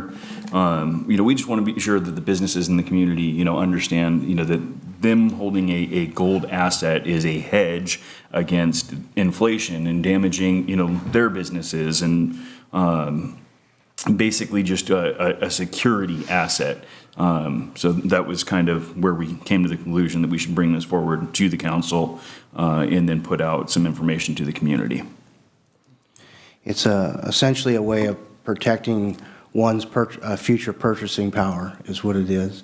Right. And I think it's something that whether you're an individual or whether you're a business, you want to make sure you're putting your business and you're putting your family and friends in a position to succeed in the future. And so that's primarily the reason why I wanted it to be brought up to the businesses if the rest of the council felt the same way. I think that's all I had. Any questions at all for myself or Councilman Kay? I don't really have any questions, just, I feel like this is also a way to hedge our bets against, the move to go entirely digital and digital currency and gives us something of, monetary value that we can actually hold in our hand, something or tangible assets that we can hold on to that gain value. And for that purpose, right there, I do support this. And there's no hurt in informing businesses No, it's of just an what informational. it's doing. Yeah. So I have a basic question. And while I can appreciate this information, I guess my question is, what does this have to do with city business? I think that while it is a tier 1 asset, it's almost a balance of the free market society versus just consumerism, and if people are following the markets and following the trends and understanding what's happening with gold, is that something that the city should get involved in? I don't know. I'm trying to figure out. I appreciate the information, but if you're a business owner and you're investing in the business, wouldn't you know that gold is now considered tier 1? I don't know. I'm throwing this out there because I'm wondering if this is where the city is getting involved in free market society where, honestly, that's up to the business owners to decide. That's not us as the city to provide that information. Well, I guess I look at it a little differently. I'm looking at it from the standpoint of providing, our jobs are to help foster business, and there may be businesses that just don't understand this concept. And so having knowledge is power and having information that they can read is we're not telling them to do something. We're just letting them know that there is an option there that they may or may not want to investigate closer. I look at it as something that is important for allowing businesses to have one more, I guess, arrow in their quiver, so to speak, as far as being resilient and being able to look to the future. So I think in this particular situation, it's more of an educational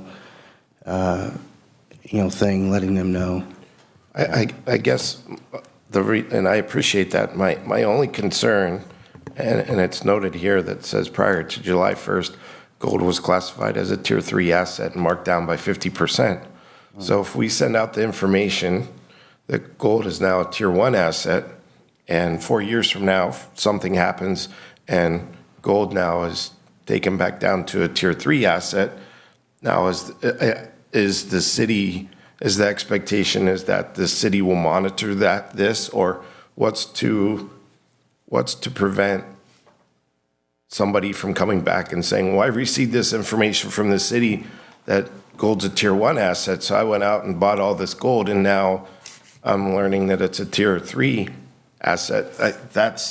I'm just trying to understand are we going down a rabbit hole that I don't we think there's need any to? liability there. And to answer your first question a little better, you said, is something having to do with Escalon businesses a responsibility of the city council? Didn't we just create an economic development committee to Yes. foster businesses? Yes. Do we not work with our businesses to try and stand them up and try and help them out and try and make them the best that we can? Yes. This is essentially us saying, this is something that you guys can be doing to protect your assets in case there is a digital currency that comes into play, in case there is an economic disaster like the last 4 years of devaluation of the dollar, that sort of thing. So I do think that it is a city responsibility to go ahead and push this, to the community, strictly on the fact that, yes, the economy here in the city of Escalon is 100% our responsibility. So it seemed like you kind of missed that completely in your question. So I just wanted to be sure that, I pointed out, no, us protecting the economy of Escalon specifically is exactly what we are here to do. Okay. Thank you for the explanation. Mm-hmm. And bear in mind, it's not something they have to do. We're not forcing it. It's just something that I want people to be aware of. I guess is my feeling. Obviously I'm not 100% right 100% of the time, but I'd like to believe this is an important piece of knowledge that people should be aware of. Should I ask some questions? Oh, you have any other questions? No, any questions? Okay. Community, anyone in the community like to speak to this? Miss an opportunity to say hello to y'all. So basically, there's no cost to the city to put out information. I mean, there might be a little bit, but beyond that, the big picture is I really like the community mindedness. I really like the focus that we're all a family. I mean, we're a small community. We're a family. And what's it going to hurt to let somebody know something that maybe they don't know? And maybe years from, let's say some of them do invest in gold. They're now going to be responsible. They're now going to keep track of it, and they're going to know if it goes to back down to a tier 3 or tier 2. And quite frankly, by then, maybe they'll understand the benefits, and it won't matter that it's a tier 3 or a tier 2, because they'll understand that when everything happens and, some economy, we do this. And if we go digital currency, okay, so anyway, we'll be, as a community, we'll be solid. So yeah, support our community. It's information. Knowledge is power. So I think it's, is it in the scope of city finance? I don't know. Can we invest in gold too? Anyway, just a thought, Unfortunately, the state doesn't allow us to. I know. See, so see, that's one more reason why we should put the information out there. Okay, anyway, I'm done. Good night. Anyone else have any thoughts on this? No? All right. Online? We'll bring it back for any more questions or thoughts. All right. Anyone want to humor a motion then, or? I'll make a motion to notify the Escalon business community that gold has been classified as a tier 1 asset. Second that. Okay. All in favor, say aye. Aye. All opposed, say nay. Okay. And we'll go on to number 11.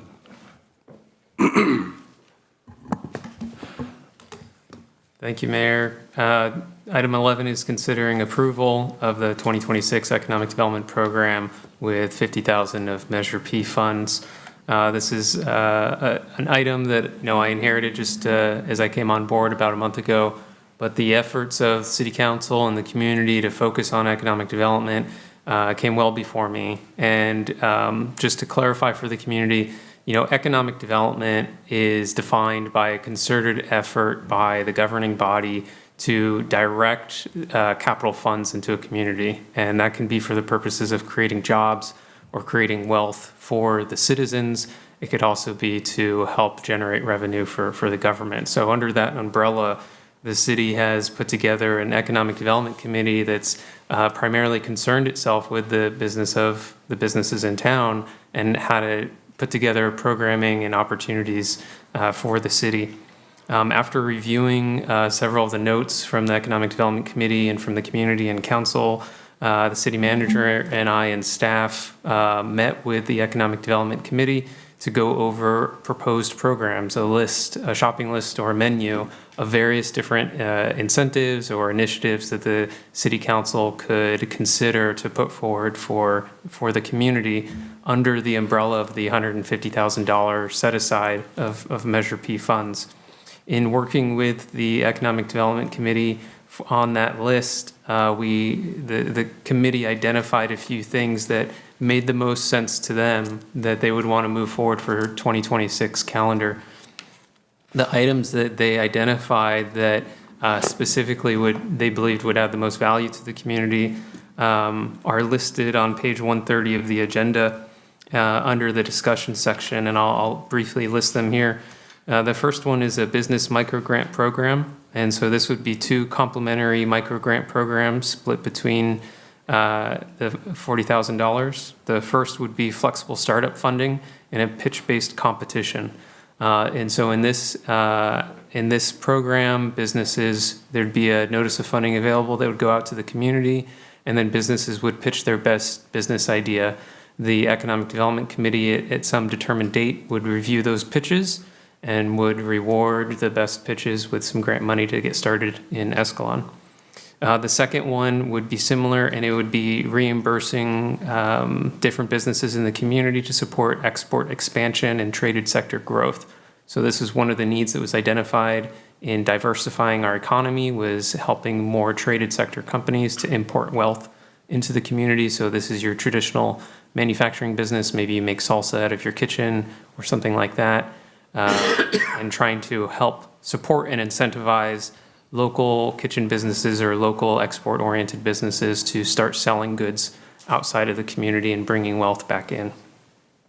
This could look like reimbursing the cost of a new labeling machine or any of those other kind of costs to expand their assembly line, as well as some other components in there for offsetting costs for expansion. Another opportunity would be the business application streamlining and white glove service. So this was something that unanimously the Economic Development Committee looked at as something that would be positive for the community, and just making it simple and easy to go through the business license application. And if they needed help, that there'd be a human to help them through that process. The next one is a business incubator space. This is about repurposing some space in the City Hall that's currently unused and unoccupied to be used as a shared workspace. So this would be beneficial to someone looking for a professional environment to start their business or to expand their business to use during the work week. The next one is the sales tax rebate and development fee credit program.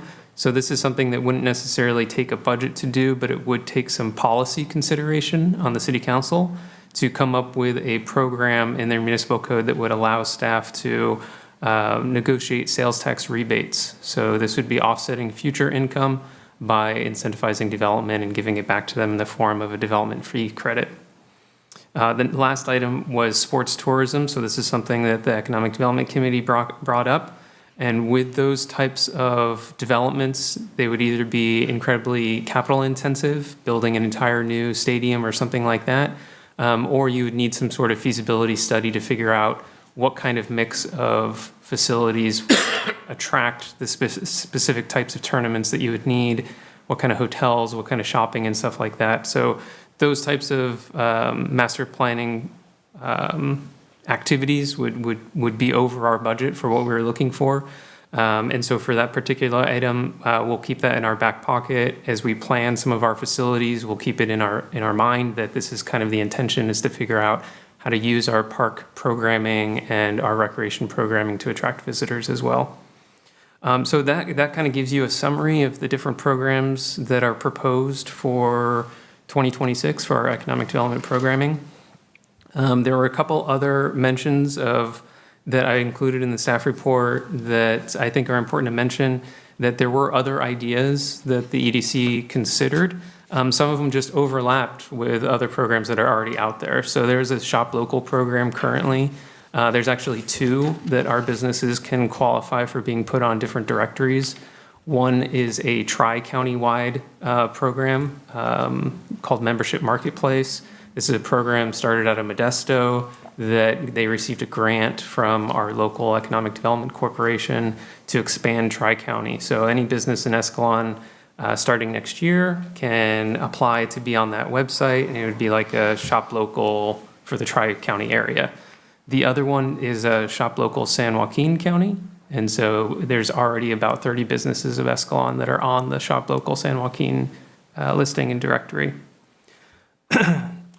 There's also currently two other programs. There's what's called the Spark Relief Program, which provides $5,000 grants for storefronts. And so that's a program that I'll be assisting businesses locally apply for. Only 3 businesses in Escalon have applied for this funding.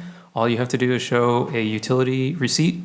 So I'm just going to go door to door. There's about 50 businesses that would qualify for this, give them a statement of their utility bill and help them apply for the funds. But that's something that we don't need to duplicate. You know, we don't need to offset utility costs. It's already provided by the county. And then the last one that I mentioned is a revolving loan fund. So this is a subsidized loan fund for businesses who don't qualify for an SBA loan for whatever reason or can't qualify for a business loan. The county offers a revolving loan fund that is specific to businesses that don't qualify for other types of funds. So if a business wanted to expand or if they needed operating capital, they can always apply for that loan fund there. So rounding out my report for the fiscal impact, we're looking at a total allocation of $50,000. That would be $40,000 for the micro grants, $5,000 for the incubator space setup, and $5,000 for adjusting some of our business license application softwares. And so these are the different things that are before you tonight. This is proposed, and more than happy to take your direction on editing any components of these or starting from scratch if that's your will. So happy to turn it over. Thanks for your attention. Any questions for economic development? The only thing I did want to say is I'm happy to see the strategic plan turning into something. This kind of stuff is really important to getting our little businesses, you know, a little bit of foundation to grow from. So appreciate your effort on this, Trevin. Any questions up here? Or? No, I showed up to the Economic Development Committee meeting, so I was in on this. I missed the last Economic Development Committee meeting because I was flying back from a family vacation, so I missed this discussion. Just Thank you, giving you a hard Councilmember Kay. My question it's a housekeeping question. Where do you believe that you're going to set up the incubator space within City Hall? So it's been proposed, one of these offices back here, 2 of them. There's currently our traffic coordinator is only there part-time. And so there's at least 3 offices that could be available if we wanted to have someone in the community work out of there. I really like the idea. I guess my concern is there any concern related to security and having somebody coming in and accessing those spaces? And there's, I mean, sure, the city hall belongs to the people. I understand that. I just want to make sure that. You talking like a vetting process? Yeah, we want to make sure that if people are coming in that it's a reputable person and they're just not coming up and saying, hey, I'm thinking about starting this business. Can I come in and utilize the space at City Hall and not cause a disruption to the rest of the city business? Definitely some logistics to work out. I think I'll answer that direct question by stepping back just a bit. The council in the budget in June approved a set aside of $150,000 of Measure P funds for the purposes of economic development. About $100,000 will go towards the economic development strategic plan. We have an RFP out right now. Those are due January 8th. We'll get someone on board, say March, April, then take, 6 to 8 months to prepare the plan. We're looking end of the year, 26, before that plan is adopted. And so what we want to do with the $50,000 is put it into motion. So we're not waiting a year for this fully baked plan, but we're actually doing things. And what we went through with the Economic Development Committee was, what are the things that we could start doing now to help businesses? And so I'll get to your question. We haven't fully, ironed out every detail. We wanted to check in at this stage with the council to see if these looked like some things that could be supported using the $50,000 in Measure P funds. Specifically on the incubator space, yes, we do have 3 unused offices in this facility.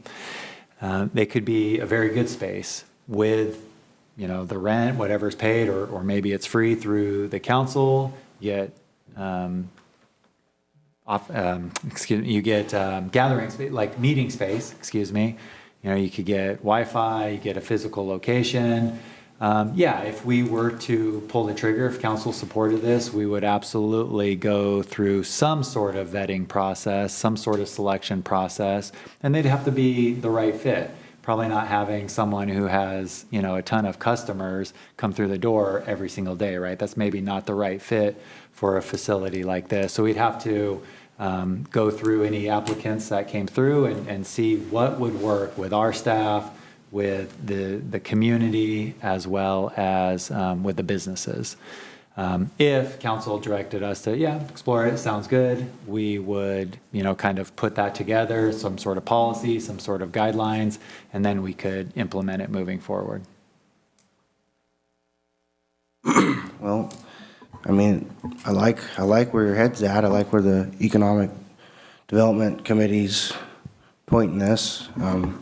Councilman Kay, good job on that. And you were there the one before that, right? It's the only one he's missed. Good job getting this. I was there. Direction. Do you any other questions before I go out to the community? I like the micro grant program a lot, and then the Y Club service as well. I am also nervous about the security issues with the incubator space. I'm not a big fan of letting people into government buildings without proper vetting. And so I'm just very cautious over that particular item.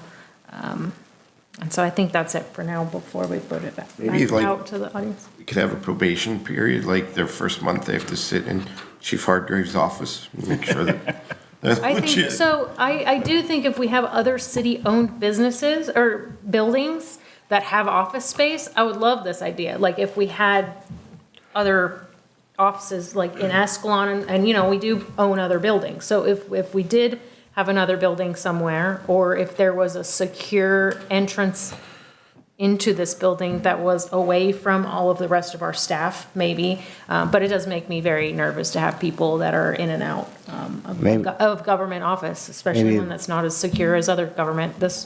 We are a small town, and so it's not always maybe as secure as other governmental offices. Maybe the high best answer is to have you guys flesh it out more as to how you would see that, and what kind of I guess precautions you would take, and what kind of strategy you would implement. I think. Any questions from the community? Any thoughts on this? No? Online? No? We'll bring it back to the dais. On the question of security, Mr. City Attorney. Yeah. Would we be able to say, do a full background check, live scan, that kind of thing, for someone that was wanting to rent that space? That could be part of the application process. I will say candidly, I'm very nervous about it as well. Not just from a security, it's my job to be nervous about things, but as a city manager, premises. But I think that a security issue as well as a liability issue. And there's also a lot of confidential information. either involving customers, utility users, as well as financial records. So it's something we have to, I think that my recommendation would be to maybe put a pin in that one, and we can discuss it more and evaluate it more. And I think, that would be my recommendation, just from a legal perspective. That sounds pretty rational, Frank. You guys have any other thoughts up here? Maybe what we do, well, actually, a question for Trevin. How are you planning on distributing this information to businesses to let them know about the micro grants and the business license streamlining software? Yeah, so, as soon as council gives us direction and agrees that, hey, these are good concepts for the micro grants, we would put together a formal application process. Wouldn't be crazy, wouldn't be that difficult. It's not going to be as hard as a business license, but we'd put together the rules and regulations of, hey, if you want these funds, this is how you do it. There's some general guidelines from the Government Finance Officers Association on how to mitigate risk and protect the community from fraud during some of these application processes when you're giving out grant funds. We'd follow all the best practices, and then we would advertise through our normal channels. So there's a Facebook, social media, there's, walking door to door, sending out mailers. We would do all the typical things we normally do when we're advising the community of different objectives. It's the second time you've said walking door to door, so I want to see it. Well, I know Justin does it all the time. So. You got big shoes to fill there, dude. Oh, I mean, one of the things that I hear notoriously over and over and over and over and over again from a lot of our home-based businesses is they pay for this business license, but what exactly do they get out of it? There's nothing. And so what we do, we have a lot of home-based businesses that advertise online and don't even bother getting a business license. Is that right? No. But at the same time, I mean, it's kind of off topic, but it's a main driver of economic development is in your spare time when you're not walking the streets of Escalon, maybe you could reach out to some of those the smaller businesses and find out how can the city work in partnership with you to really get your home-based business out there?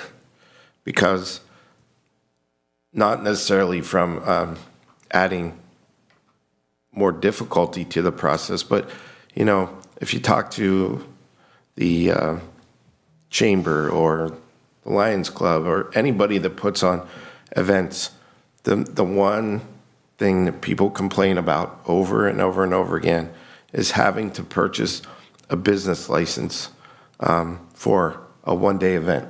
So we have people that are coming in from out of town that technically they have to have a city business license. And so they're spending $90 or whatever the current fee is. And so they're already starting the day $90 in the hole. And so if maybe something to look into is not necessarily just streamlining the business license process, but consider like a one-day business license, or how can we make the process easier especially for our home-based businesses? That's an area that I think would be really, really helpful.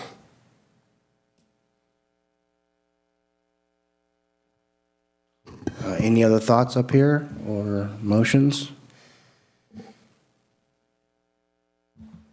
I'd like to make a motion to go ahead and approve the 2026 Economic Development Program with the $50,000 of Measure P funds, with the stipulation that we do investigate the business incubator space a little further before we move that forward, and that be brought back to council once we've made a determination on that.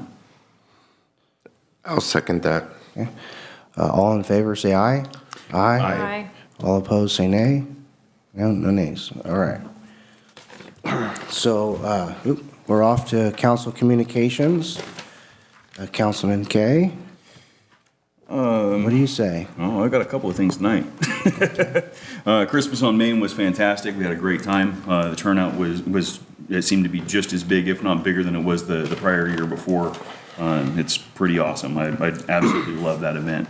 I want to make a special thank you to Escalon Feed and Supply for not only letting us borrow their hay bales for our float, but also while I was there, he told me he had lent them out to several other floats and all of our fire pits downstairs. I think that's awesome that a community business is willing to lend out their product and trust other community members to bring it back to them in the shape that it was lent out in. So I just wanted to give them a special thanks.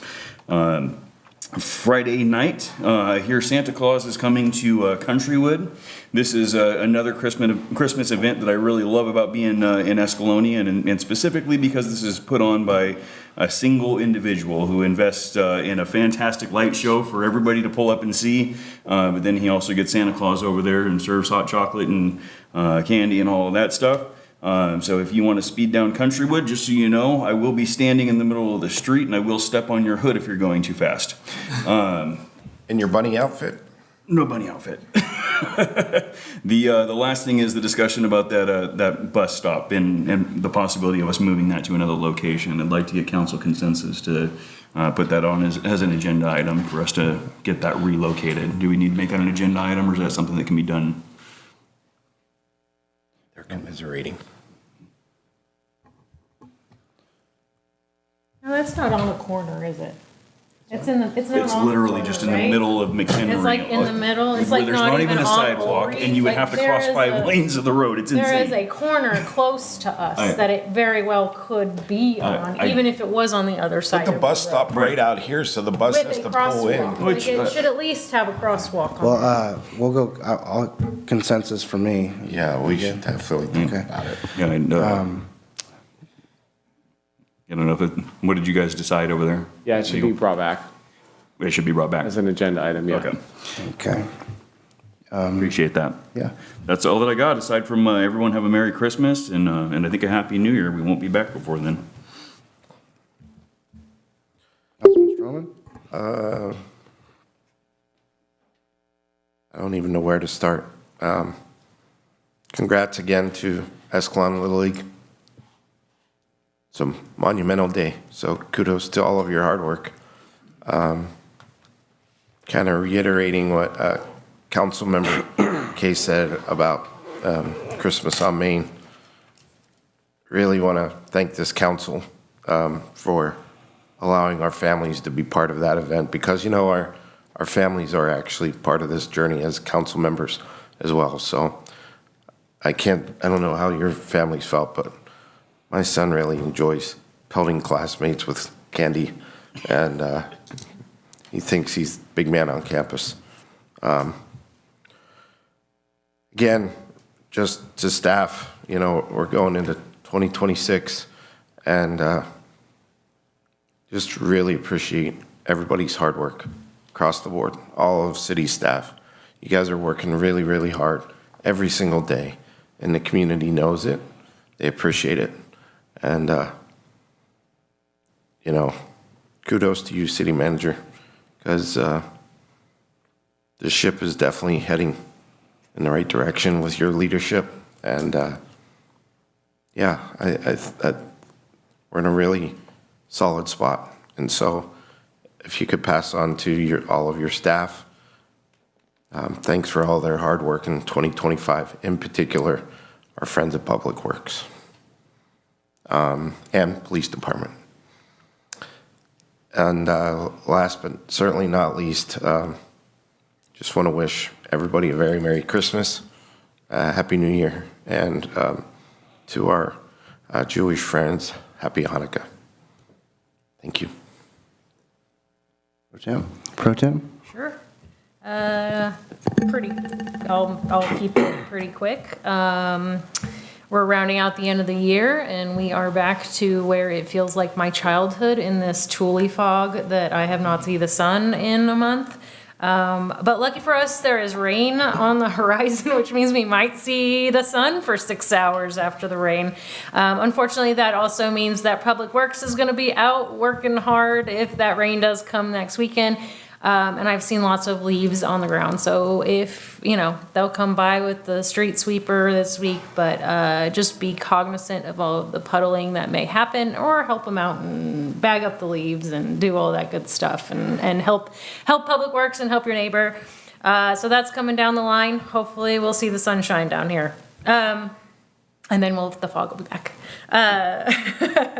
So as we're coming down to the end of the year, make your goals, make your vision boards, make them good, and then start participating and doing the thing to get out here. Thank you for Little League for being exemplary in that right now.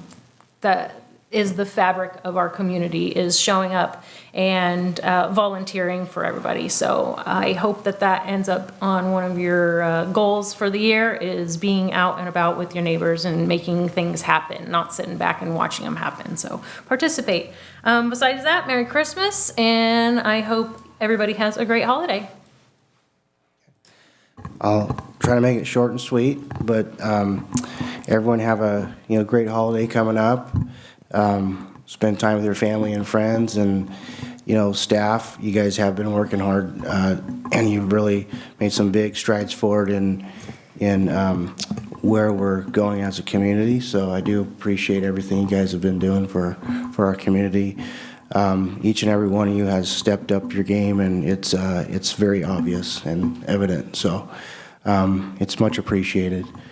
As far as the community, thanks for acting like a community. Seeing you guys working together and coming together, and Little League is a prime example of this.